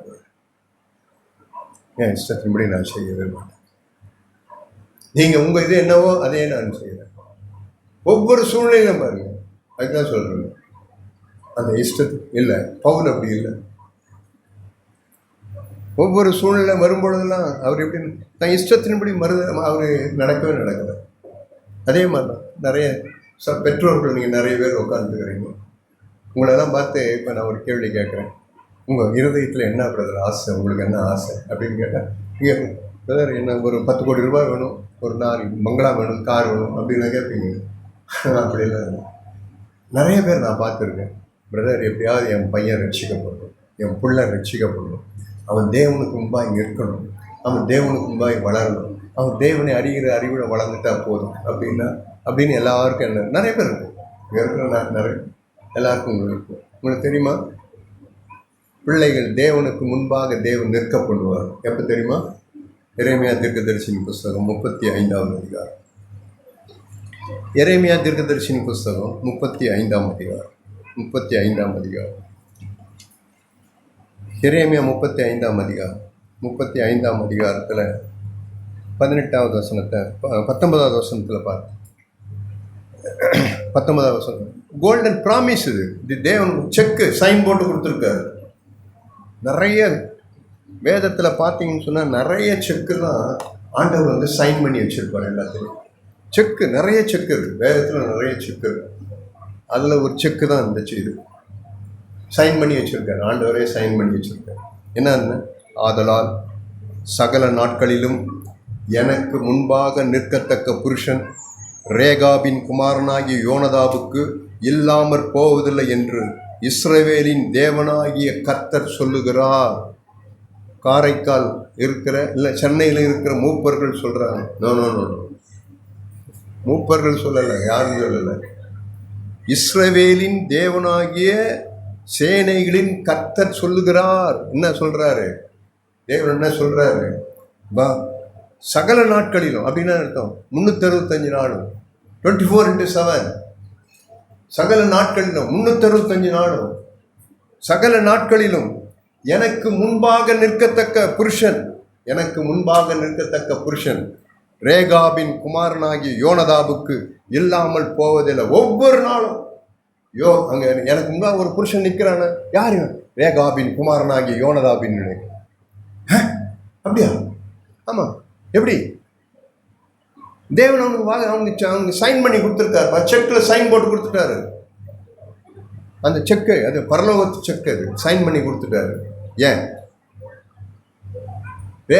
யோனதாபுக்கு ஏன் இல்லை? யோனதா அப்படி என்ன பண்ணிட்டார்? யோனதாப் என்ன பண்ணிட்டார்? யோனதாப் பெரிய ஆலயத்தை கட்டினார், அவர் வந்து நிறைய காணிக்க போட்டார். அதெல்லாம் ஒன்றுமே கிடையாது. அவர் ஒன்றுமே பண்ணல. யோனதாப்லாம் ஒன்றும் பண்ணல. சிம்பிள், ஒன்றே ஒன்று தான் பண்ணார். என்ன பண்ணாருன்னு சொன்னார், தன் இஷ்டத்தின்படி ஒன்றையும் அவர் செய்யலை, வேற ஒன்றும் கிடையாது. சிம்பிள். யோனதாப் செய்த ஒரே ஒரு காரியம், பெரிய பெரிய மலையை சாதிச்சில்ல அவர் என்ன ஒன்னே ஒன்று சொன்னார். அவர் வந்து யோனதாப் தன் இஷ்டத்தின்படி அவன் ஒன்றையும் அவன் செய்யவே இல்லை. எப்படி சொல்கிறீங்க? இப்போ 1ஆம் வசனத்துல தேவன் பார்க்குறாரு. தேவன் பார்க்க யோசியாவின் குமாரனாகிய யோயாக்கிம் என்னும் யூதாவின் ராஜாவின் நாட்களில் எரேமியாவால் கர்த்தரால் உண்டான வார்த்தை. ஏன்னா எரேமியா அப்படிப்பட்ட ஆள். எரேமியா வந்து தன் இஷ்டத்தின்படியெல்லாம் நடக்கவே மாட்டார். அவன் கண்ணீர் தான் எரேமியா. அப்பப்போ வீப்பிங் ப்ராப்பர்ட் தான். எனக்கெல்லாம் ஆசை, ஆண்டவரே எரேமியாவை போல் நான் இருக்கணுமே, எரேமியாவை போல இருக்கணுமே ஆண்டவர். எவ்வளோ உங்கள் மேலே எவ்வளோ கொள்ள ஆசை வச்சுருந்தான் ஆண்டவர், அதே போல் எனக்கு இருக்கணும் ஆண்டவர். எரேமியாவை போல, இந்த தீர்க்கதரிசியை போல உண்மை நேசிக்கணும் ஆண்டவர். கொள்ள தேவன் பேரில் ஒரு கொள்ள ஆசை அவனுக்கு எரேமியாவுக்கு. ஒரு நிறுவத்தில், நீ எரேமியா நிறுவத்தில் படித்து எரேமியா அந்த தீர்க்கதரிசன புஸ்தகத்தை படித்து பாருங்க, இப்போ தான் உங்களுக்கு தெரியும். தேவன் பேர் அவ்வளோ இதுவாக இருப்பார். எரேமியா ஒருத்தன் அடிக்க வந்தான்னா தேவனுடைய கோபம் தேவனுக்கு கொத்தி எழும்பும். உடனே அவனுக்கு பாருங்க, தேவன் வந்து அவனுக்கு சிவியர் ஜட்ஜ்மெண்ட் கொடுப்பாரு. அவனுக்கு அவன் மேலே கையை வச்சுட்டு இல்லை, நீ அவனை அடிச்சிடல நீனு அப்படின்னுவாரு. நிறைய அதெல்லாம் அது தனி சப்ஜெக்ட். இப்போ எரேமியாவுக்கு சொல்கிறார் எரேமியா பார்த்து, நீ ரேகாப் 2வது சொல், நீ ரேகாபுடைய வீட்டுக்கு போய் அவர்களோடு பேசி அவர்களை கர்த்தருடைய ஆலயத்தின் அறைகளில் ஒன்று அழைத்து வந்து அவர்களுக்கு திராட்சை ரசம் குடிக்க கொடு. வேற ஒன்றும் சொல்லலை, வேற ஒன்று. திராட்சை ரசம் குடிக்க கொடுங்க, திராட்சை ரசம் கொடுக்குனார். நம்ம வரும்போது பிரதர் கூட, அந்தோனி பிரதரே எல்லோரும் நாங்கள் காரில் வந்துகிட்டே இருந்தோம். இந்த காரைக்கால் உள்ள நுழைஞ்சோடனே பிரதர் அந்தோனி என்கிட்ட சொன்னார், எங்கள் ஊர் பார்த்தீங்கன்னா எப்படி ஜெகஜோதியாக இருக்க பாருங்க. சரி, ஏதோ பிரதர் ஏதோ சொல்கிறாரு. ஆமாம், எல்லாம் சீரியல் லைட் ஆகிடுது, ரொம்ப நல்ல ஊர் தான் பண்ணுறது, இதுதான் எங்கள் ஊரில் ஃபேமஸ்னார். எனக்கு ஒன்றுமே புரியல. என்ன பிரதர், என்ன பாருங்க, நல்லா உத்து பாருங்க, எப்படி இருக்கு பாருங்க. பார்த்தா எல்லாம் பாட்டிலாக அடி கிடக்குது கடைக்கடையா. அப்போதான் எனக்கு இப்படி ஓஹோ எங்கள் ஊர் தான் அப்படின்பார். இவர் என்ன பண்ணார் பாருங்க, போயிட்டு திராட்சை ரசம் குடிக்க கொடுப்பான். வேற ஒன்றும் இல்லை, கூப்பிட்டு சும்மா, வேற ஒன்றும் இல்லை, மதுபானம் குடிக்கும் இது ஒன்று, திராட்சை ரசம். அவனை கூப்பிட்டு உள்ள உட்காரச்சு அவனுக்கு குடி கொடு. அப்பொழுது அவங்க உடனே போகிற சகோதரரை கூப்பிட்டு அனைவரையும் 3ஆம் வசனத்தில் கர்த்தருடைய ஆலயத்தின் அறையில் அவங்க சல்லூமின் குமாரன் ஆகிய மாசாயோட அறையில் அந்த வீட்டில் வந்து அவங்களை கூட்டி கொண்டு வந்து 6ஆம் வசனம் பாருங்கள், 5ஆம் வசனம், ஆமாம் 5 பாருங்கள். திராட்சை ரசத்தினால் நிரப்பப்பட்ட குடங்களையும் கிண்ணங்களையும் ரேகாபுடைய குடும்பத்தை சேர்ந்த புத்திரர் முன்னே வைத்து அவர்களை நோக்கி திராட்சை ரசம் குடியுங்கள் என்று போட்டார். குடங்குடமாக கிண்ணங்கள், குடங்கள், குடங்குடமாக திராட்சை ரசம், குடங்குடமாக கிண்ணம், எல்லாத்தையும் கொண்டு வந்து அடிக்கிட்டார். எல்லாம் அவங்க குடும்பம் எல்லாத்தையும் கொடுத்தாரு. ஏய், இது வரைக்கும் திராட்சை ரசம் கண்ணை பார்த்ததே இல்லைல்ல, இந்த குடம் அடி, நல்ல காஞ்ச மாடு கம்பங்கொள்ளைகள் நுழைஞ்ச மாதிரி அடி, நல்லா அடி, நல்லா இருக்கு. அவங்க எல்லாரும் பார்த்துட்டு போ, எவ்வளோ திராட்சை ரசம், எவ்வளோ இது, தோத்திரம் பிரதர், தோத்திரம் ஒன்றும் கிடையாது. பார்த்தோன்னே எல்லாம் தோட போகிறோம். ஏய், இதுவரை நீங்கள் குடிச்சதே கிடையாதுப்பா. நீங்கள் திராட்சை ரசம் உங்களுக்காக, நீங்கள் உங்கள்கிட்ட நான் திராட்சை ரசம் கொண்டாந்து கொடுத்துட்டு நீங்கள் ரசத்தை போட்டு புளிங்க, உங்களுக்காக நான் எல்லாமே மேனுஃபேக்சர் பண்ணி நல்லா சுத்தமான நல்ல கையெல்லாம் வந்து ஹைஜீனிக்கு நல்லா இதை வச்சு நல்ல சுத்தமான திராட்சை ரசம் கிண்ணமாக குடமா உங்களுக்கு முன்னே வச்சுருக்கோம். குடின்னா என்ன வந்து பேய கட்டுற மாதிரி ஓடுறீங்க எல்லாரும். இல்லை இல்லை, என்ன எழுதுறோம்? 6ஆம் வசனம். அதற்கு அவர்கள், நாங்கள் திராட்சரசம் குடிக்கிறதில்லை, ஏனென்றால் ரேகாபின் குமாரனாகிய என்னுடைய தகப்பன் யோனதா நீங்கள் பரதேசியாய் தங்குற தேசத்தில் நீடித்திருக்கும்படிக்கு. அவன் சொல்கிறான், எங்கள் அப்பா சொல்கிற ரேகாப், எங்கள் அப்பா, எங்கள் ரேகாப், எங்கள் தகப்பன் ரேகாபின், எங்களுடைய தகப்பன் யோனதா, அவர் இந்த ரேகாபின் குமாரனாகிய எங்கள் தகப்பன் யோனதாப் என்ன சொல்லிட்டாருன்னா, நீங்கள் பரதேசியாய் தங்கள் தேசம் நிறையானது கிடையாது, இது அக்கினிக்கு இரையாக வைக்கப்பட்டிருக்கிறது. இந்த தேசம் முழுசு இப்போ பார்க்குறது எல்லாரும் நம்ம பார்க்குறோம். அப்படி அப்பார்ட்மெண்ட்டு அங்கே இது, என்ன அப்பார்ட்மெண்ட், ஆமாம் பிரதர், எல்லாம் அக்கினிக்கு இரையாக வைக்கப்பட்டிருக்குது. கொஞ்ச நாள் வாழ்கிறவரில் நீங்கள் வாழ்ந்துக்கலாம், டெம்பரரி இருக்கும், இது வாடகை வீடு, கொஞ்ச நாளைக்கு தான் இருக்கணும். இதெல்லாம் அக்கினிக்கு இரையாக வைக்கப்பட்டிருக்கு. இதெல்லாம் ஆரம்பத்தில் பிரபாகரர் சொன்ன வார்த்தை. இதெல்லாம் ஆரம்ப நாட்களில் நீ காணுகிற இந்த பூமி அக்கினிக்கு இரையாக வைக்கப்பட்டிருக்கு. ஏன் சொல்கிறார் எங்கள் அப்பா, எங்க என்ன சொல் யோனதா, இந்த இந்த இதெல்லாம் நீடித்து இருக்கணும்னா நீங்களும் உங்கள் பிள்ளைகளும், நீ மாத்திரம் இல்லை, இதை உனக்கு சொல்லிட்டு போனேன், நீ மட்டும் இவர் யோனதா எனக்கு மட்டும் தான் சொன்னார், நான் செத்த பிற்பாடு நீங்களாம் குடிங்கடா.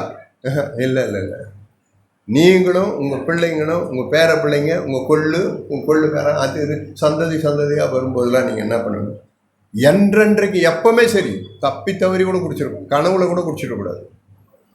நீ தூங்கும்போது கூட எவனா கூட வாயில் விட்டு அப்படின்னு ஊதிடணும், அங்கே வைக்கவே கூடாது.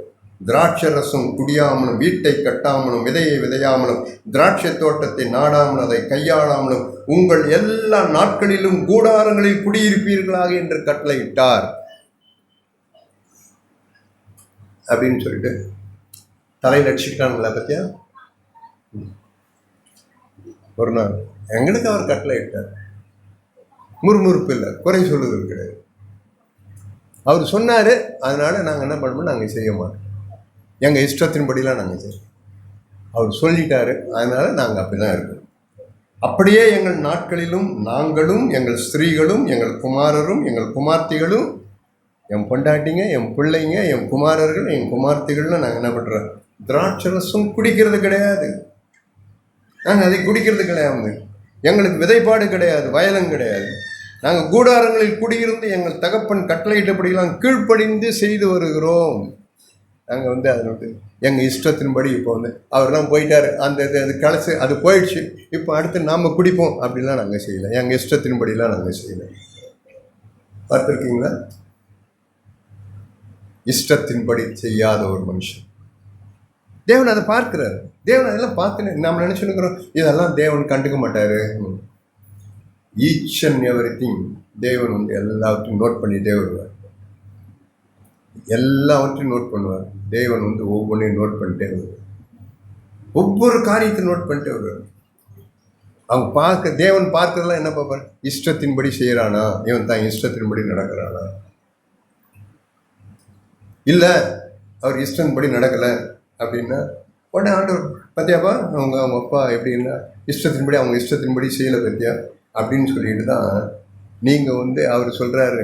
அந்த கடைசி வசனத்தில் ரேகாபின் குமாரனாகிய யோனதாபுக்கு இல்லாமற் போவது தேவனுக்கு முன்பாக நின்று கொண்டு நீங்கள் உங்களுக்கு சொல்லுங்கள். இது அவங்களுக்கு மாத்திரம் கிடையாது, உங்களுக்கும் கிடையாது. உங்கள் பிள்ளைங்க தேவனுக்கு முன்பாக. என் பிள்ளை வந்து கவர்மெண்ட்டில் இருக்கிறான், என் பிள்ளை அப்படி நிற்கிறான், பிக் ஷாட், 1000 வந்து என்ன பிரயோஜனம்? அவன் தேவனுக்கு முன்பாக நிற்கணுமே, அவன் தேவனுக்கு முன்பாக வாழணுமே, தேவனுக்கு முன்பாக நிற்கிறவனா இருக்கணுமே. அப்படி இல்லைன்னா என்ன அர்த்தம்? தேவனுக்கு முன்பாங்கன்னா நான் தோத்துட்டேன்னு அர்த்தம், வேற ஒன்றும் கிடையாது. ஏன் நான் தோத்தேன்னு சொன்னால், என் இஷ்டத்தின்படி நான் எங்கேயோ ஒரு காரியத்தில் என் இஷ்டத்தின்படி நான் செய்து கொண்டே இருக்கிறேன். பிரியமானவர்களே, தேவன் தான் எல்லாரையும் சோதிப்பார். உங்களையும் சரி என்னையும் சரி தேவன் சோதிக்கிறதுலாம் என்னென்னா இந்த ஒரு இடத்துல தான் சோதிச்சுட்டு. நான் பார்த்துருக்கேன் சில நேரத்தில் இது மாதிரி. இது ஏன் அவங்க இஷ்டத்தின்படிலாம் அவங்க செய்கிறாங்கன்னு சொன்னால், தன் இஷ்டத்தின்படி அவங்க செய்யும்போது என்ன நடக்குன்னு சொன்னால், அவங்களுக்கு அதில் வந்து தன்னை பிரபலமாக ஆகணுன்ற ஒரு எண்ணம் வரும். பிரபலமாய் ஆகணும். இயேசு கிறிஸ்து யுகத்து ஒரு வார்த்தை இருக்குது. அவங்க சகோதரர்கள் இயேசுவை பார்த்து ஒரு வார்த்தை சொல்கிறாங்க. யோவான் எழுதின சுவிசேஷம் 7ஆம் அதிகாரம். 7ஆம் அதிகாரத்தில் யோவான் 7ஆம் அதிகாரம் 4வது வசனம். யோவான் 7ஆம் அதிகாரம் 4வது வசனம் பாருங்க. அவங்க சொல்கிறாங்க, அவங்க சகோதரர் அவனை பார்த்து சொல்கிறாங்க.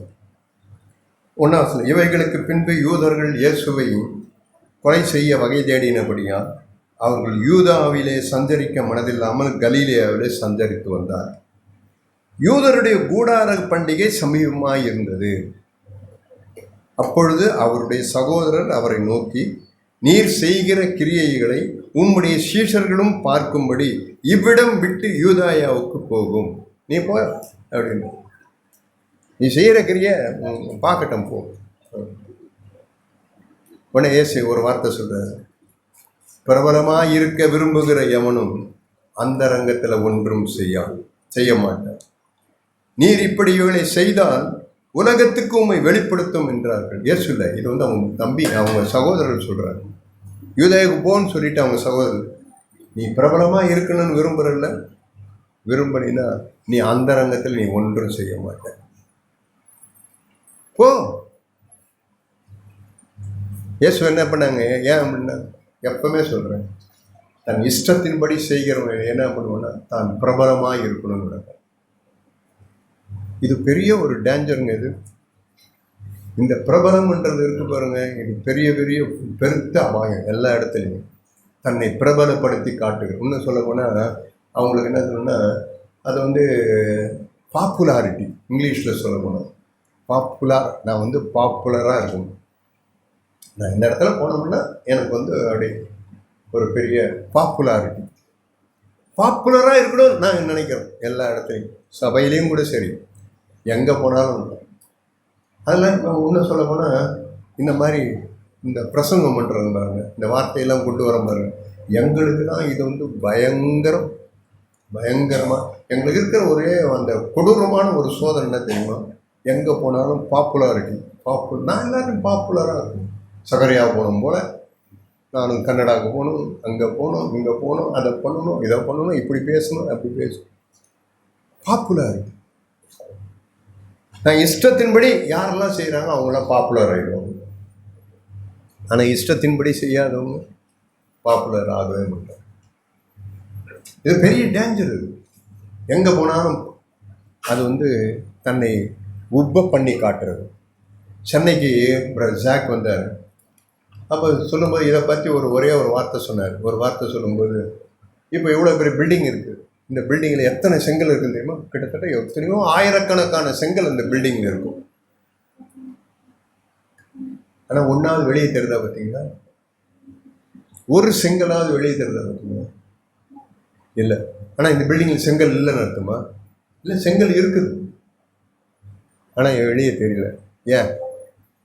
ஏன் வெளியே தெரியல? எல்லா செங்கலும் எல்லாம் சைஸ் பிரிக், எல்லாருமே ஒரே சைஸாக இருக்காங்க. 8க்கு 4ன்னா 8க்கு 4 தான். எல்லா செங்கல் எடுத்து பார்த்தீங்கன்னா 8க்கு 4 இருக்கும்.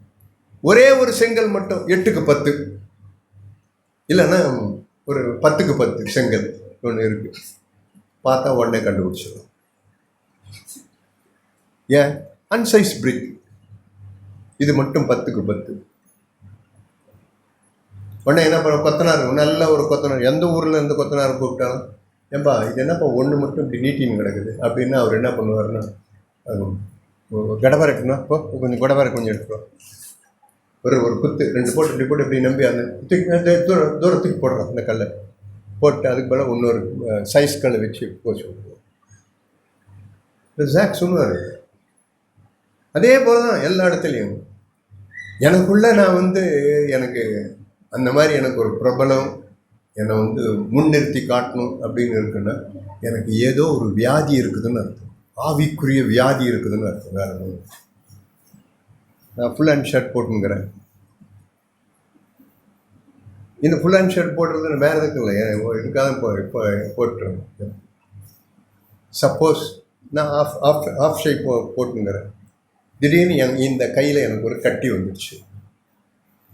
கட்டி வந்தோடனே நான் என்ன பண்ணுறேன்னா, இந்த கட்டியை டாக்டர்கிட்ட போயிட்டு பார்த்து, டாக்டர் ஒரு கட்டி வந்துடுச்சு, கொஞ்சம் ஆப்ரேஷன் பண்ணி எடுத்துருங்கன்னு சொல்கிறது போயிடலாம். எதுக்கே டாக்டர்கிட்ட இதுக்கெல்லாம் காசு கொடுத்துங்க, ஒரு தைலம் ஒன்று வாங்க கூட 2 தடவிட்டு அப்படி போட்டு போயிட்டே இருக்கிறேன். ஆனால் அந்த கட்டி சுகமாகலை. அது இருக்கிறதுக்கு உள்ளுக்குள்ளவே இருந்து வெனம் வச்சு ஒரு நாள் அது சீழ்ப்பிதிங்க, நாத்தம் வருது. ஆஃபீஸில் வேலை செய்யணும், ஏன்னா உன் மேலே ஒரே துர்நாற்றம் அடிக்கு, ஏன்னா உனக்கு என்ன அப்படின்ட்டு, கண்டுபிடிச்சிட்டாண்டா அப்படின்னு சொல்லிட்டு என்ன பண்ணுறேன், மறுநாள் எங்கள் வீட்டு நான் என்ன பண்ணுறேன், ஆஃப் ஷர்ட்லாம் தூக்கி தூரம் போட்டு ஃபுல் ஹேண்ட் ஷர்ட் போட்டு வந்துடுறேன். சென்ட் அடிஷன் வந்துடுறேன். இப்போ ஒன்றும் இல்லை, நல்லா இருக்கு. ஏன்? இப்போ அந்த கட்டி என்ன ஆகுது, சுகமாகுது. அப்படியே உள்ளுக்குள்ளே இருந்து என்ன பண்ணுதுன்னா கடைசியில் அந்த கையை அது அழுகி போகுது. டாக்டர்கிட்ட போய் காட்டினா, இல்லைப்பா கையை தான்ப்பா கட் பண்ணி எடுக்கணும், வேறு வழி கிடையாது. ஏன்? இது ப்ரொஜெக்ட் பண்ணி காட்டுது. இது தன் இஷ்டத்தின்படி வருது. பார்த்துருக்கீங்களா? அதனால தான் ஆண்டவர் அந்த வார்த்தை அது வர முடியாது. எனக்கு பிரியமானவரில் நீங்கள் ரொம்ப ஜாக்கிரதையாக இருக்கும். இது எல்லா இடத்துலையும் எங்கள் சபையில் நிறைய நான் பேசுவேன்.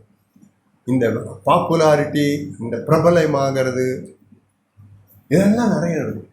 ஏன்னா அவங்க தேவனை அறியலை. தேவன் யாருன்னு உங்களுக்கு தெரியல. இதே தீர்க்கதரிசி ஒன்று சொல்கிறாங்க பாருங்க, இதே ஆண்டவர் யாருன்னு சொல்கிறாங்க. ஏசாயா தீர்க்கதரிசின் புஸ்தகத்தில் இவர் யாருன்னு பாருங்க. இதை பார்த்தா நான் உடனே அதை இச்சிக்க ஆரம்பிப்பேன். நீங்களே எப்படி அவங்க ஆண்டவரே அப்படின்ட்டு உடனே நான் தேவனை போல இருக்கணும்னு நான் நினைக்க ஆரம்பிச்சுவேன். ஏன்னா எனக்கு தெரியல. இப்போ இயேசுவை குறித்து வேதம் என்ன எழுதினு, ஆண்டவரை குறித்து வேதம் என்ன எழுதினு பார்த்தீங்கன்னா, ஏசாயா தீர்க்கதரிசின் புஸ்தகம் 45ஆம் அதிகாரம். ஏசாயா தீர்க்கதரிசின் புஸ்தகம் 45ஆம் அதிகாரம் 15வது வசனம் பாருங்க. ஏசாயா 45:15. இஸ்ரவேலின் தேவனும் இரட்சகருமாகி நீர் மெய்யாகவே உம்மை மறைத்து கொண்டிருக்கிற தேவனாய் இருக்கிறீர். எப்படிப்பட்ட வரும் சொல்ல தீர்க்கதரிசி சொல்கிறோம். ஆண்டவரே நீங்கள் எப்படி தெரியுமா, நீங்கள் ஒரு நாளும் உங்களை பூஸ்ட் பண்ணுறோம், நீங்கள் பாப்புலரில் விரும்புகிற ஆள் கிடையாது. நீங்கள் எப்பொழுதும் எப்படி இருப்பீங்கன்னு சொன்னால், உங்களை எப்பொழுதும் நீங்கள் மறைத்து கொள்வீங்க. ஆண்டவர் மறைத்து கொள்வீங்க, நீங்கள் மறைச்சு கொள்வீங்க. நீங்கள் ஒரு நாள் அப்படி இப்போ இப்படி நீங்கள் தேவனை பார்த்துருங்களேன். தேவனே உடனே நான் விக்டர் பிரதர் சொல்கிற மாதிரி வாயில் அடிச்சுப்பேன். ஐயோ நான் இப்படி ஆயிட்டுனே, மூஞ்சில் அடிச்சுப்பேன். ஆண்டவரே நான் இப்படி ஆயிட்டுனே மோங்குப்பர் விழுவேன். ஆண்டவரை போய் என்னை மறைத்து கொள்ளுங்க, என்னை மறைச்சிருங்க, என் இஷ்டத்தின்படி நான் போக வேண்டாம், நான் பிரபலத்தை நான் விரும்ப வேண்டாம், எனக்கு வேண்டாம் ஆண்டவர். எவ்வளவு பெரிய இது பாருங்க. ஒன்றையும் தின்னவே மாட்டேன். வாலிப பிள்ளைங்க நீங்கள் எல்லாரும் உக்காந்துக்கிறீங்க. உங்களுக்கு தெரியுமா, ஒரு இதில் எந்த இடத்துலையும் ஏன் எஸ்தர் அவள் ஏன் மகாராணியாக மாறினா தெரியுமா? அவள் மகாராணியாய் மாறினதுக்கு காரணம் என்ன தெரியுமா? தன் இஷ்டத்தின்படி அவள் ஒன்றையும் செய்யவே மாட்டாள். எஸ்தர் எழுதின புத்தகம். கடைசி அதை ஒன்று அவங்களுக்கு வாசிக்கிறேன், வாலிப பிள்ளைங்களுக்கு அவங்களுக்கு காண்பிக்கும். எஸ்தரின் புஸ்தகம். அங்கே பாருங்க, அந்த பிள்ளைகிட்ட, அந்த வாலிப பிள்ளைகிட்ட இருந்த ஒரு ஒரு குணத்தை பாருங்க. அதனால வந்து ராணி அப்படின்னு என்ன இருக்குன்னா, கிங், ஒரு ராஜா. அது வரைக்கும் எஸ்தர் எங்கன்னா போனாலும் ஒரு பையனை மதிக்க மாட்டான். அவன் மொர்தகாயிடா, அந்த மொர்தகாயினுடைய இவடா, அவங்க அப்போ எதையும் அவனா போது பாடுறா அப்படின்ட்டு. அதே எஸ்தர் ஒரு நாளைக்கு அவர் ரோட்டில் தேரில் பவனி போகிறான். எல்லா பையனும் ஊரில் இருக்கிறவங்களாம் நின்றுக்கிட்டு சல்யூட் அடித்தான். ஏன் தெரியுமா அடித்தான் சல்யூட்டை? ஏன் சல்யூட் அடித்தான் தெரியுமா? நான் சொல்கிறேன் பாருங்க. எஸ்தர்கிட்ட இருந்தது பாருங்க. இந்த பாருங்க, அவர் என்ன சொல்லுவான்னா, அவன் வந்து எஸ்தர் எப்படிப்பட்டவளாக இருந்தாருன்னா, அங்கே வேதம் என்ன எழுதி வச்சுங்க, 2ஆம் அதிகாரம் அங்கே வந்து 2ஆம் அதிகாரம் 15வது வசனம். மொர்தெகாய் தனக்கு குமார்த்தியாய் ஏற்றுக்கொண்டவளும் அவள் சிறிய தகப்பனாகிய அபியாயரின் குமார்த்தியுமான எஸ்தர் ராஜாவினிடத்தில் பிரவேசிக்கிற முறை வந்தபோது அவள் ஸ்திரீகளை காவல் பண்ணுகிற ராஜாவின் பிரதானியாகி யோகாய் நியமித்த காரியமே அல்லாமல் வேறு ஒன்றும் கேட்கவில்லை. எஸ்தருக்கு தன்னை காண்கிற எல்லார் கண்களிலும் தயை கிடைத்தது. எப்படி நான் சொல்லுவேன், சில பிள்ளைங்களை எங்கள் பிள்ளைங்க, எங்கள் வாலிப பிள்ளைங்களை இல்லை அண்டர்லைன் பண்ணிங்கன்னு சொல்லுவேன். எங்கள் பெண் பிள்ளைகளுக்கெல்லாம் நான் சொல்லுவேன், யார் எப்படி இருந்தார், தன் இஷ்டத்தின்படி இல்லை. உடனே எல்லாம் அவங்க எல்லா பொம்பளைங்களும் இருப்பாங்க, எல்லா வாலிப பொண்ணுங்க எல்லாம் இருக்கும். அது வந்து ஒன்று வந்து முடி இப்படி சுருட்டின்னு இப்படி இருக்கும், ஒன்று இப்படி இருக்கும், ஒன்று இப்படி கிருதா வச்சுன்னு இருக்கும், ஒன்று வந்து இப்படி ஏதோ ஒன்று ஆசி, ஒன்று பார்க்குறதுக்கு இதுவாக இருக்கு, எல்லாமே இருக்கும். ஆனால் எஸ்தர் மட்டும் என்ன பண்ணுவான்னா, யோகாய் அவனுக்கு மேலே அத்தாரிட்டி. யோகாய் பார்ப்போம், திடீர்னு எஸ்தர் நிற்பான்னு, எஸ்தர் எதனா ஒன்று வச்சுக்கணும், உடனே யோகாய் கூப்பிட்டு எஸ்தர் இதுவா அப்படின்னு உடனே போவார். எஸ்தர் உன் இஷ்டத்தின்படிலாம் நடக்காத, இது ராஜா பிடிக்காது, அதனால் நான் சொல்கிற மடிச்சு உன் இஷ்டத்தின்படி வேணாம் எஸ்தர். உடனே எஸ்தர் என்ன சொல்லுவேன், உனக்கு தெரியுமா, நீ ஒரு ஆம்பளை, உனக்கு என்ன தெரியும், ஒரு பொம்பளைக்கு தான் தெரியும் ஒரு ஆம்பளை எப்படி மயக்கணும்னு, ஒரு பொம்பளைக்கு தான் ஏன் தெரியும், சும்மா வாய முன்னு உக்காரியா, இஷ்டத்தின்படி பேசவே மாட்டா எஸ்தர். அப்போ உடனே சார் ஓகே சாரி மன்னிச்சு, உடனே போயிட்டு உடனே பண்ண சேஞ்ச் பண்ணிப்பான். நான் சேஞ்ச் பண்ண இப்போ குட், வெரி குட் குட் அப்படின்னு இப்படி தான் ஒவ்வொன்றும். ஆனால் மற்றது எல்லாம் என்ன பண்ண, அவன் கிடக்கிறான், நான் வந்து சொல்கிறான்னா அவன் பேச்சை கேட்டுன்னு அவன் இஷ்டத்துக்கு தான் நடக்கிறான், தான் இஷ்டம். நாங்கள் பாரு எங்கள் இஷ்டண்டி, நாங்கள் எப்படியும் புடவை போடுவோம், எப்படியும் தெய்தணுவோம், எப்படியும் ட்ரெஸ் பண்ணுவோம், எப்படியும் நாங்கள் மைய எழுத்துப்போம், கொய்ய எழுத்துப்போம், எதையும் பண்ணி புருவத்தை குழைச்சிப்போம், எதையும் பண்ணி பண்ணாங்க. எங்கள் இஷ்டம்தான். ஆமாம், அவங்க இஷ்டம்தான். பாரு என்ன நடக்குதுன்னு பாரு. போனேன் எல்லாம் அதுன்னு ஒன்று அப்படி கண்ணா முன்னா ட்ரெஸ் பண்ணிக்கிட்டு, ஆம்பளை எப்படி மயக்கணும்னு தெரியுன்ட்டு எல்லாம் ஒன்று உள்ளே போயிட்டு அங்கே பார்த்தோம் ராஜா உள்ளே ராஜா உட்காந்துக்கிறார், அகாஸ்வேர் ராஜா உட்காந்துக்கிறார். நம்ம அனுப்புப்பா யாரெல்லாம் என்ன இவ்வளோ நாள் ட்ரெஸ் பண்ணி அங்கேருந்து வந்து ஒரு அம்மா நுழையிறாங்க உள்ளே. ராஜா பார்த்தோன்னு எழுது ஓடிட்டார். ஏய் நான் அனுப்புன்னா என்னடா ஒரு கரடியை உள்ளே அனுப்புறீங்க அப்படின்னு. இல்லை ராஜா, இவங்க அந்தம்மா மேக்கப், அது மாதிரி மேக்கப் வெளியே தான் கிட போடும். அடுத்தது இன்னொன்று, ஏண்டா டே நான் பொண்ணுங்களை அனுப்புனா எனக்கு மிருகத்தையாக அனுப்புறீங்களா, என்னடா உங்களுக்கெல்லாம் வந்துச்சு அப்படின்னு. இல்லை ராஜா, இது அடுத்தது சொல்கிறா வெளியால். எல்லாம் போயிட்டு சிரிக்கிறதுக்காக சொல்ல, சிந்திக்கிறதுக்காக சொல்ல, இஷ்டத்தின்படி நடவாதபடி, இஷ்டத்தின்படி. நான் சொல்கிற மாதிரி காரைக்கால் இருக்கிற வாலிப பிள்ளைங்களுக்கு உங்களோட தேவன் ராணி ஆகிறாரா இல்லையா? எங்கள் பிள்ளைங்களை அது மாதிரி பண்ணியிருக்கிறேன். எனக்கு நிறைய பொம்பளை பிள்ளைங்க அமெரிக்காவிலேருந்துலாம் மாப்பிள்ளை வந்திருக்காரு. தேடின்னு வந்து கேட்டார், அப்படி வந்து சார் பொண்ணு கொடுங்க சார்னு கேட்டார். பொண்ணு கொடுங்க சார், ஓகே. ஏன்னா எங்கள் பிள்ளைங்கள்லாம் இஷ்டத்தின்படி நடவாதவர்கள், நடக்கவே மாட்டாங்க. ஆனால் அடுத்து வந்து எல்லாருமே போகிறீங்க. ராஜாவுக்கு வேர்த்து விடாச்சு போயிடுச்சு. என்னடா டே நீ என்ன இவ்வளோ நாள் என்னடா சோறு போட்டீங்க, ஒன்று பார்த்தா அது வந்து மூஞ்சி வீக்குன்னு ஒன்று இப்படியும் ஒன்று இப்படியும் கிடக்குது, ஒன்று பார்த்தா கரடி மாதிரி இருக்குது, ஒன்று சிங்கம் மாதிரி இருக்குது, ஒன்று ஒட்டக சிங்கம் மாதிரி இருக்குது, ஒன்று இப்படி இருக்குது அப்படி இருக்குன்னு அவர் பார்த்து, என்னடா நீங்கள் எல்லாம் இப்படி பண்ணுறீங்க? இல்லை ராஜா, கொஞ்சம் போட்டு. இப்போ எஸ்தர் வராது, உள்ளே நுழைஞ்சு வராது. எஸ்தர் அடுத்தது என்ன வரப்போதோ அப்படின்னு பாருங்க. அங்கே இப்படி உள்ள எஸ்தர் இப்படி உள்ளே வரா. வந்தோடனே ராஜா, யாரா அது? தேவதையா? இது என்னன்னு தெரியலையே, இவ்வளோ நேரம் மிருகத்தையும் அதையும் பார்த்து வேர்த்து விடாச்சுன்னு இப்போ என்ன ஒரு தேவதையே உள்ள நுழையுது. அப்படியே எழுந்தார், போல கேட்கிறார். காரணம் என்ன தெரியுமா? எஸ்தர் யோகாய் நியமித்த காரியமே அல்லாமல் வேறு ஒன்றை அவள் செய்தது. ஷோர் நடக்கதா இல்லையான்பார். ஏன்னா எஸ்தர் தன்னை பிரபலப்படுத்த விரும்பல, அப்படி இருந்து பாருங்க. உங்கள் இஷ்டத்தின்படி உங்களுக்குலாம் இங்கே கூட சகோதரிகள், உங்கள் எல்லாருக்கும் சொல்கிற சகோதரர்கள் எல்லாருக்கும் நிறைய வரும். என் இஷ்டத்தின்படி ஒன்று செய்யணும்னு வரும். எனக்கெல்லாம் சபையில் சிலலாம் வரும். சபையில் சில பொறுப்புகள்லாம் வரும்போதெல்லாம் இந்த மாதிரிலாம் அவங்க இஷ்டத்தின்படி நடக்கும்.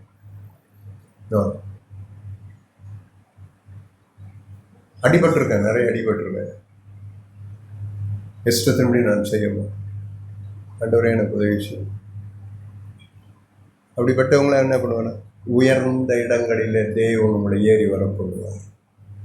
தன் இஷ்டத்தின்படி செய்யாதவனை பார்த்து அந்த இப்போ அவன் பார்வையடையும் படிக்கும், அவனை பரிசுத்தாவினால் நிரப்பும் படிக்கும், அவன் மேலே தலை கழியவையும் அவனை அபிஷேகம் பண்ணு. தேவன் தம்முடைய ஆவியினால் நினைத்துக் கொண்டே இருப்பார். கேட்கிறதுக்கு காதோடு கேட்கிறார். ஆமென்.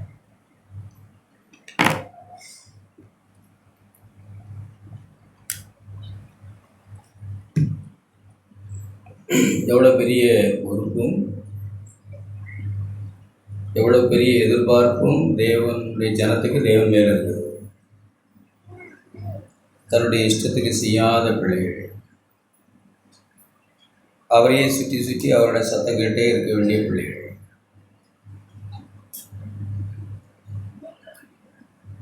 இவ்வளோ பெரிய மகிமையான வாழ்க்கையை வாழ அப்போ இருந்தே அப்படி ஆண்டவர் எதிர்பார்த்தாங்க. பழைய உடன்படிக்கையிலிருந்தே ஜனங்கள்கிட்ட அப்படி தான் எதிர்பார்த்தாங்க. ஆனால் அவர்களால் அது கூடாமல் போனது. எரேமியா தீர்க்கதரிசன புஸ்தகம் 31ஆம் அதிகாரம். ஜெபிக்கிறதுக்கு முன்னாடி 2-3 வசனங்களை உங்களுக்கு ஞாபகப்படுத்தி நான் ஜெபிக்க விரும்புகிறேன்.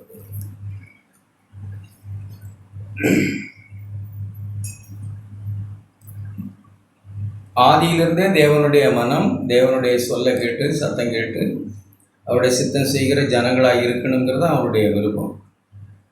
ஆனால் அதை ஜனங்கள் செய்கிறோன்னு சொல்லுவாங்க, செய்ய மாட்டாங்க. நாளைக்கே முடிவு பண்ணுறவம்பாங்க, பண்ண மாட்டாங்க.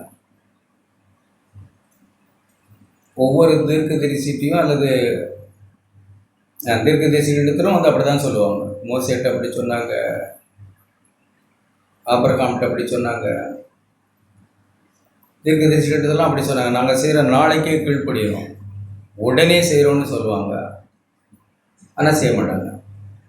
இதையெல்லாம் தேவன் அவர்களை விட்டு கவனித்தார்.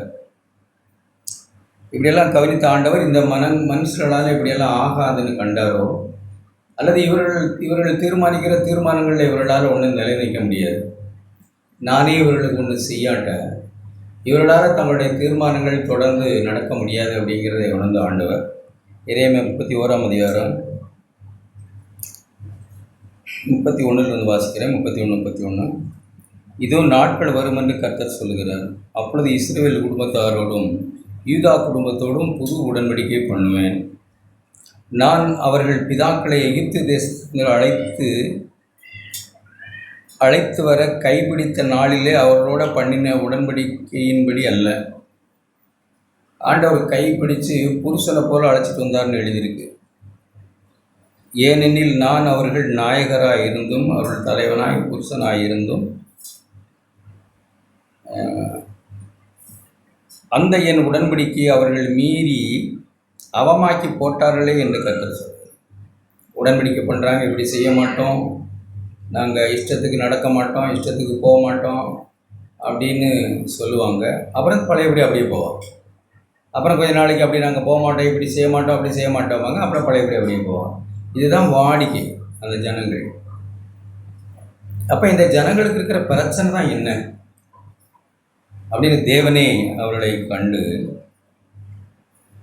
33 வசனம், ஒரு புது உடன்படிக்கையை, இதை நாம் எபிரேயர் புத்தகத்திலையும் வாசிக்கிறோம், இங்கேயும் வாசிக்கிறோம், எசேக்கியேலையும் வாசிக்கிறோம்.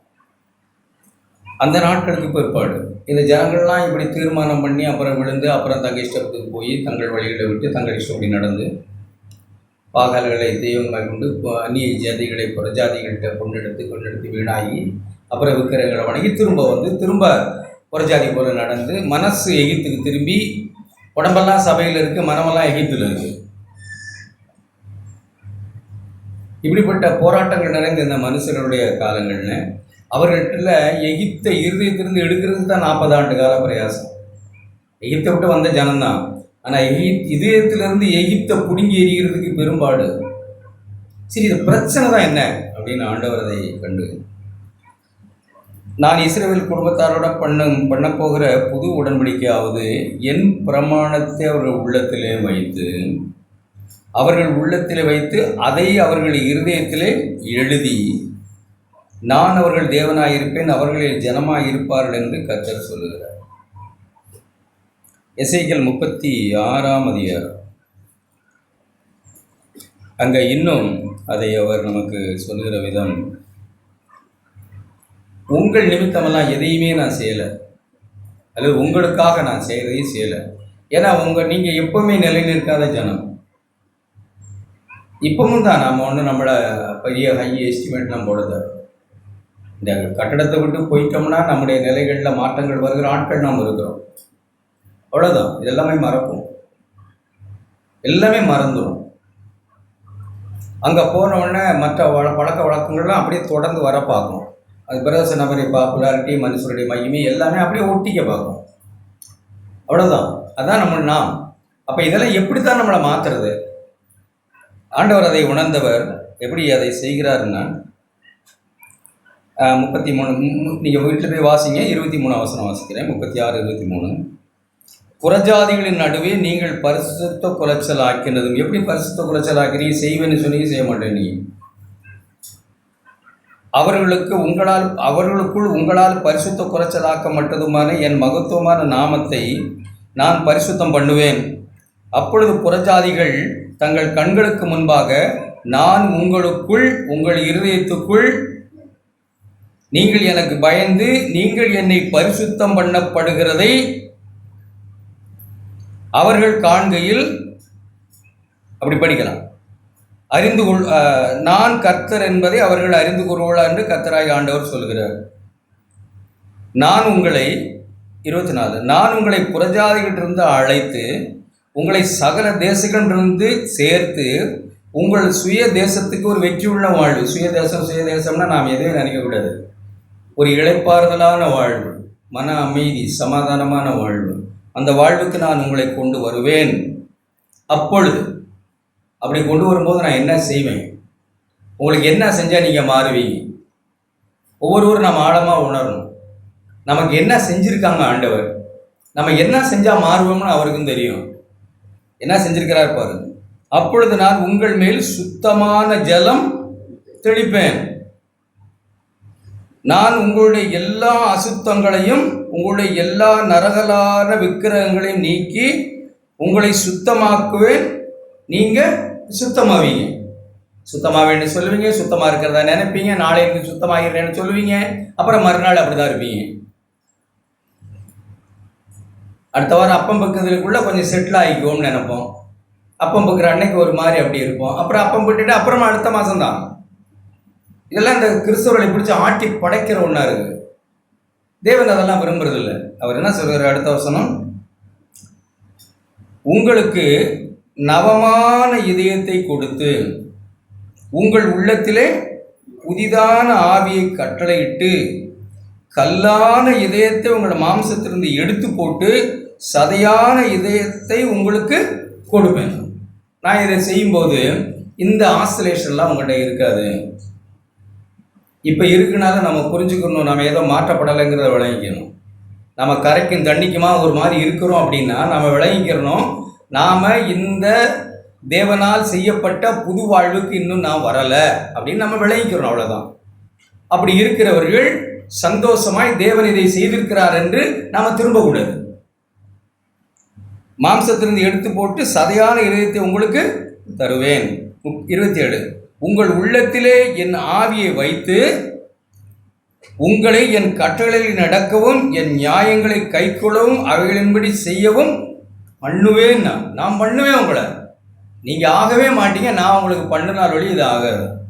இப்படிதான் தேவன் செய்தாங்க. நாம் எபிரேயர் 8ஆம் அதிகாரத்தில் பார்க்குறோம். இதே வார்த்தைகள் பாருங்கள், புது உடன்படிக்கை பண்ணிட்டு சிறியவன் முதற்கொண்டு பெரியவன் வரைக்கும் என் இஷ்டம் செய்வான். அப்படி படிங்க. சிறியவன் முதற்கொண்டு பெரியவன் வரைக்கும் எல்லாரும் என்னை அறிவான். ஏன் இஷ்டம் செய்வான்? இங்கே உட்காந்துருக்கிற பிள்ளைகள் விளையாட்டா இல்லை, வாலிபர்கள் விளையாட்டா இல்லை. நாம இந்த விஷயத்தை தேவன் நமக்கு செய்தார். எந்த விஷயத்த? கல்லான இதயத்தை எடுத்து சதையான இதயத்தை வந்து கெட்ட ஆவியை திறத்து விட்டு அவருடைய ஆவியை நமக்கு தந்து, இதையெல்லாம் தேவன் நம்முடைய வாழ்க்கையில செய்தா சிறியவன் முதற்கொண்டு பெரியவன் வரைக்கும் அந்த பரிசுத்த தெய்வத்தை அறிவான், அவருடைய இஷ்டத்தை அறிவான், தான் எதற்காக சிருஷ்டிக்கப்பட்டேன்னு அறிவான், அவருடைய இஷ்டம் செய்ய தன்னை ஒப்பு கொடுப்பான். குறைவுகள் இருக்கலாம், ஆனால் அப்படிப்பட்ட மனுஷனுடைய பாரம், அந்த மனுஷனுடைய சகோதரியினுடைய இருதயம் என்ன இருக்குன்னா, தேவனே உங்க சித்தம் செய்யணும். அவருடைய குரு என்ன சொன்னார்? அவருடைய ஆண்டவர் என்ன சொன்னார்? அவர்கள் பின்பற்றுகிற தேவன் கர்த்தராகிய இயேசு என்ன சொன்னார்? எபிரேயர் 12ஆம் அதிகாரம் 4ஆம் வசனத்திலிருந்து நீங்க வாசித்து பார்த்தீங்கன்னா, தமக்கு விரோதமாய் பாவிகளால் செய்யப்பட்ட இவ்விதமான விபரீதங்களை சகித்த அவரையே நினைத்துக் கொள்ளுங்கள். அடுத்த வசனம் எப்படி எழுதியிருக்கு? இன்னும் ரத்தம் சிந்தப்படத்தக்கதாய், அங்கதான் எழுதியிருக்கு. நாம் இன்னும் பாவத்துக்கு எதிர்த்து நிக்கல. ஆண்டவர் எப்படி எதிர்த்து நின்னாங்க? கெத்செமனேல போய் நின்னாங்க. உங்களை எங்களையும் நினைச்சாங்க, அல்லது பாடுகளை நினைத்தாங்க. படப்போகிற அந்த ஆக்கினையை அல்லது பிதாவுக்கும் தனக்கும் ஏற்படுகிற ஒரு பிரிவை, இந்த எல்லா மனுஷருடைய உங்களுடைய என்னுடைய அந்த உலகத்தின் முழு பாவத்தை நான் சுமந்து கொண்டால் பிதா என்னை கைவிடுவாரு, இமை பொழுது விடுவாரு, அதை எப்படி நான் சகிப்பேன் அப்படின்னு அவர் பிதாவே இந்த பாத்திரம் என்னை விட்டு போகட்டும், நீங்கட்டும் அப்படின்னு சொல்லிட்டு நம்ம எத்தனை வருஷங்களாக கேட்டுக்கிட்டு இருக்கோம். நம்ம எல்லாம் மனசுல நினைச்சு, ஆகிலும் என்னுடைய சித்தத்தின்படி அல்ல உங்களுடைய சித்தத்தின்படி செய்ய இதோ வருகிறேன், செத்தாலும் சாகிறேன், அதை நான் என்ன செய்ய மாட்டேன், என் இஷ்டம் செய்ய மாட்டேன். அப்படிப்பட்ட ஒரு இருதயத்தை யாருக்கு தந்திருக்காங்க? தேவன் நமக்கு. அல்லேலூயா. புது இதயத்தை தந்திருக்காங்க. பரிசுத்த ஆவியினால் நம்முடைய இருதயம் டிரான்ஸ்ஃபார்ம் பண்ணப்பட்டது. விசுவாசிக்கிறீர்கள்? அப்படி நம்முடைய மனம் புதிதாக இருக்கு. அப்படி செத்தாலும் சாகிற ஆண்டவரை உங்க சித்தம் தான் செய்வேன் அப்படின்ற இயேசுவின் அடிச்சுவடுகளை பின்பற்ற நம்ம வந்திருக்கிறோம். குறைவுகள் இருக்கலாம், மிகைப்படுத்தலைன்னா, ஆனால் அதுதான் உங்களுடைய என்னுடைய வாழ்க்கை. ஏன்னா நமக்கு நல்ல இருதயத்தை தேவன் தந்திருக்கான், கல்லான இருதயத்தை எடுத்து கொடுத்துட்டான். சிறியவன் முதல் இங்கே உட்கார்ந்திருக்கிற மறுபடியும் பிறந்த தேவனுடைய ஆவியை பெற்ற ஒவ்வொரு பிள்ளையும் சிறியவர்கள் முதல் பெரியவர் வரைக்கும் அவருடைய இஷ்டத்தை அறிவார்கள், அவருடைய இஷ்டம் செய்ய விரும்புவார்கள். குறைவுகள் இருக்கலாம், எத்தனையோ பேர்கிட்ட இருந்தது. உங்களுக்காக நான் சாகவும் காவல்லையும் இருக்கவும் நான் விரும்புகிறேன்னு தான் சொன்னார். ஆனால் என்ன ஆச்சு? தடுமாற்றம் வந்தது. ஆனால் அந்த தடுமாற்றம் இங்கே அப்படி இல்லை. தடுமாற்றம் உலகத்தை ஜெயிச்சிச்சு, இல்லை இல்லையா? அது ஒரு புது இதயம் கொடுத்ததுனால தானே, பெற்றதுனால தானே. அதில் ஒரு களங்கமும் வைக்க மாட்டோம். நாம் அந்த ஆவி, அந்த இதயமும் நாம் பெற்றுக்கொண்டா தேவன் அதைத்தான் இப்பவும் நமக்கு செய்ய விரும்புகிறார். ஒரு இதயம் மாற்றப்பட்டிருக்கா? சும்மா இங்கே வாய்க்கும் கைக்கு இல்லை, இங்கே மட்டும் இல்லை. ஸ்தோத்திரம். எல்லா இடத்துல நம்ம கேட்டோம், எல்லா இடத்துலும். இங்கே இல்லை, வீட்டில் பிரச்சனைகள் மத்தியில், எத்தனை நெருக்கங்கள் மத்தியில், ஆண்டவரே உங்களுடைய சித்தம் செய்ய வந்திருக்கேன், என் இதயம் மாற்றிருக்கீங்க, என் இதயத்தை மாற்ற நீர் பலியா, நீர் உங்கள் ஆவியை தந்து அப்படின்னு ஆண்டவரை விசுவாசத்தை நம்ம அப்படி காரியங்களை பண்ணணும்னா, சிறியவன் முதற்கொண்டு பெரியவன் வரைக்கும் எல்லாரும் அவரை நாம் அறிவோம்.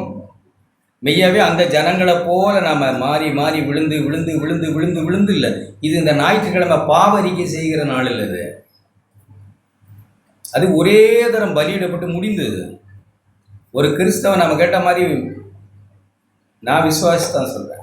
ஒரு கிறிஸ்தவன் நடுப்பகல் வரைக்கும் பிரகாசிக்கிற சூரிய பிரகாசம் போல் அவனுடைய வாழ்க்கை மிள்ளுருவாய் அப்படி படிச்சுன்னு போய்கிட்டே இருக்குதானே தவிர ஞாயிற்றுக்கிழமை வந்து பாவம் அறிக்கை செய்கிறது, எப்போ பார்த்தாலும் ஒரு கில்ட்டி, எப்போ பார்த்தாலும் ஒரு குற்ற மனம், எப்போ பார்த்தாலும் அதை செய்துட்டேன் இதை செய்துட்டேன்.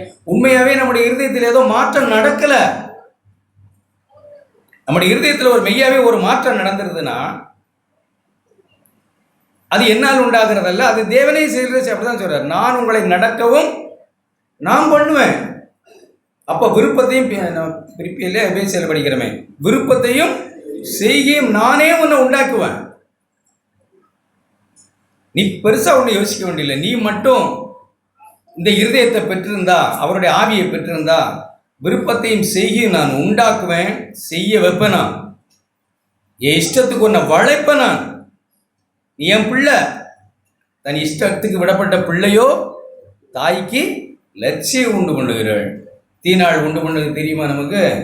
யாரை பார்க்க போனாங்க? தீனாள்னா என்னமோ சினிமா நடிகை பேரை சொன்ன மாதிரி பார்த்துக்கிட்டீங்க. யாரு தீனாள்? யாக்கோபு 13வது மவா, ஒரே பொண்ணு, இன்னும் சொல்ல போன செல்ல பொண்ணு. என்னாச்சு? சிநேகிதிகளை பார்க்க போனாங்க. பார்க்க போய் என்னாச்சு? கொலகாரியா போயிட்டு ஊரே அழிகிற மாதிரி சண்டை, வம்பு, பெரும் பெரும் பிரச்சனைக்கெல்லாம் காரணமாயிட்டு. தப்பா எடுக்கக்கூடாது. என்ன கொஞ்சம் சிவப்பாக இருந்தால் போதும், ஆபத்து தானே வந்துடும். இருந்தால் கூட பிரச்சனை இல்லை, இருக்கிறதா நினச்சாலே போச்சு.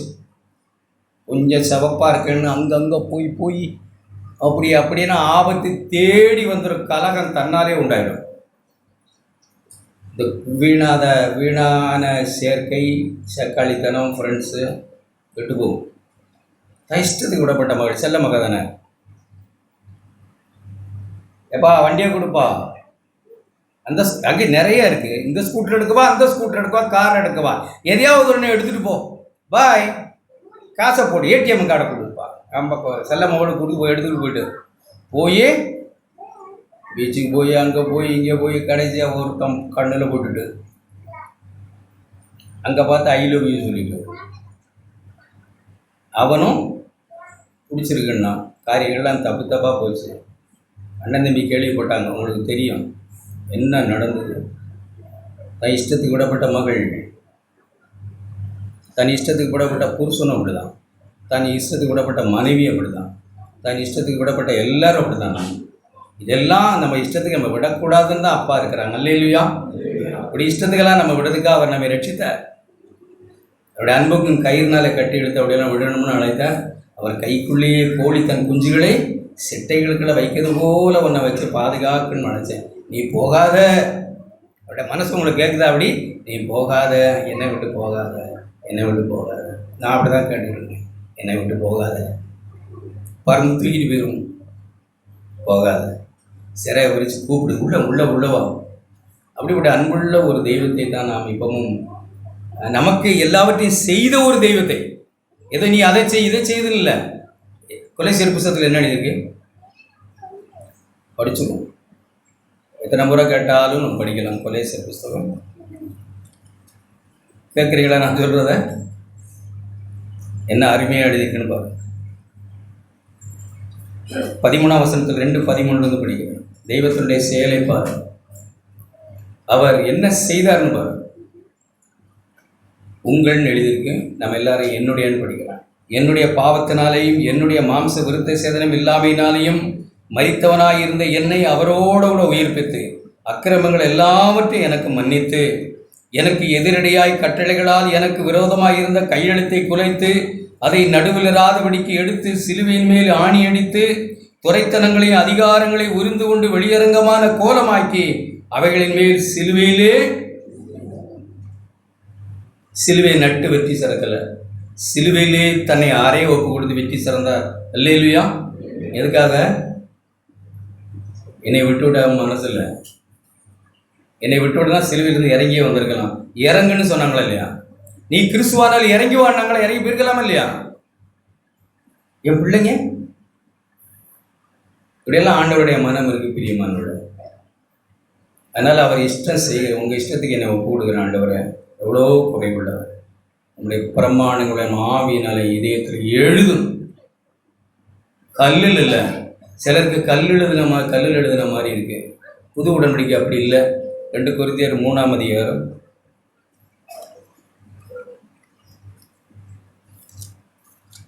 2 இல்லை. இது எங்கே எழுதியிருக்குன்னு பாரு. 3ஆம் வசனம். நீங்கள் எங்கள் ஊழியத்தினாலே உண்டாகிய கிறிஸ்துனுடைய நிருபம். ஜனங்கள் நம்மளை பார்த்து வாசிக்கணும்னு ஆசைப்படுறாங்க. கர்த்தரும் நம்மளை பார்த்து வாசிக்கணும்னு தான் அனுப்பி விட்டுருக்கிறார். ஆமென்.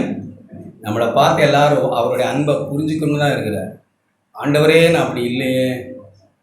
என்னை பார்த்து ஜனங்கள் கர்த்தருடைய அன்பை என்னிலே வாசிக்கணும், அவருடைய இரக்கத்தை வாசிக்க வேண்டியிருக்கு, அவர் எனக்கு செய்த புண்ணியங்களை பார்க்க வேண்டியிருக்கு. அதற்காக அவர் வெளியரங்கமாக இருக்குது. அது மையினால் அல்ல, ஜீவனுள்ள தேவனுடைய ஆவியினால். பலகையில் அல்ல, 10 கற்பனை அல்ல, அது இதயங்களாகிய சதையான பலகையில் ஆண்டவர் ஆழமாய் நமக்கு எழுதியிருக்கிறார். ஆமென். என் இதயத்தில் எழுதியிருக்கிறான்ற ஒரு ஆமென் சொல்லுங்க. அப்படியானால் அவர் இஷ்டத்துக்கு நம்மளால நடக்க முடியாது. ஏன்னா நம்ம இதயத்தில் சதையில் எழுதியிருக்கு. நிச்சயமாக அவர் நமக்கு ஞாபகப்படுத்துவார். இதுவே வழி, இதில் நட வேண்டாம். பேசுவார், எப்பவும் பேசுவார். தகப்பன் பேசுறது போல பேசுவார். ஆண்டவரே, எனக்கு நீ அப்படி செய்திருக்குக்கா, ஸ்தோத்திரம். பயப்படக்கூடாது. இன்னொரு வசனம் ஞாபகத்துக்கு பிறகு சொன்னதுனால எனக்கு அது ஞாபகத்தில் இருந்துச்சு. ஏசாயா 54ஆம் அதிகாரம். பயப்படக்கூடாது. நானும் நீங்களும் பிள்ளைகளை பெற்று வளர்த்து கொண்டிருக்கிறோம். நான் வளர்த்து கொஞ்சம் பெருசாக ஆளாகியிருக்கிறேன், அவ்வளோதான். ஒருத்தர் இந்த வசனத்தின் மேல் நம்முடைய கைகளை வைத்து கொண்டு ஆண்டவர்கிட்ட ஜெபிக்கலாம் தைரியமாக. எவ்வளோ அருமையாக எழுதியிருக்கு. நான் இப்போ வாசித்தேன். அது அவ்வளோ அருமையாக எழுதியிருக்கு. எல்லாரும் ஒரு கூட கண்களை அதில் வைங்க. ஏசாயா 54ஆம் அதிகாரம் 9 வாசித்தேன். இது எனக்கு நோவாவின் காலத்தில் உண்டான வெள்ளம் போல் இருக்கும்.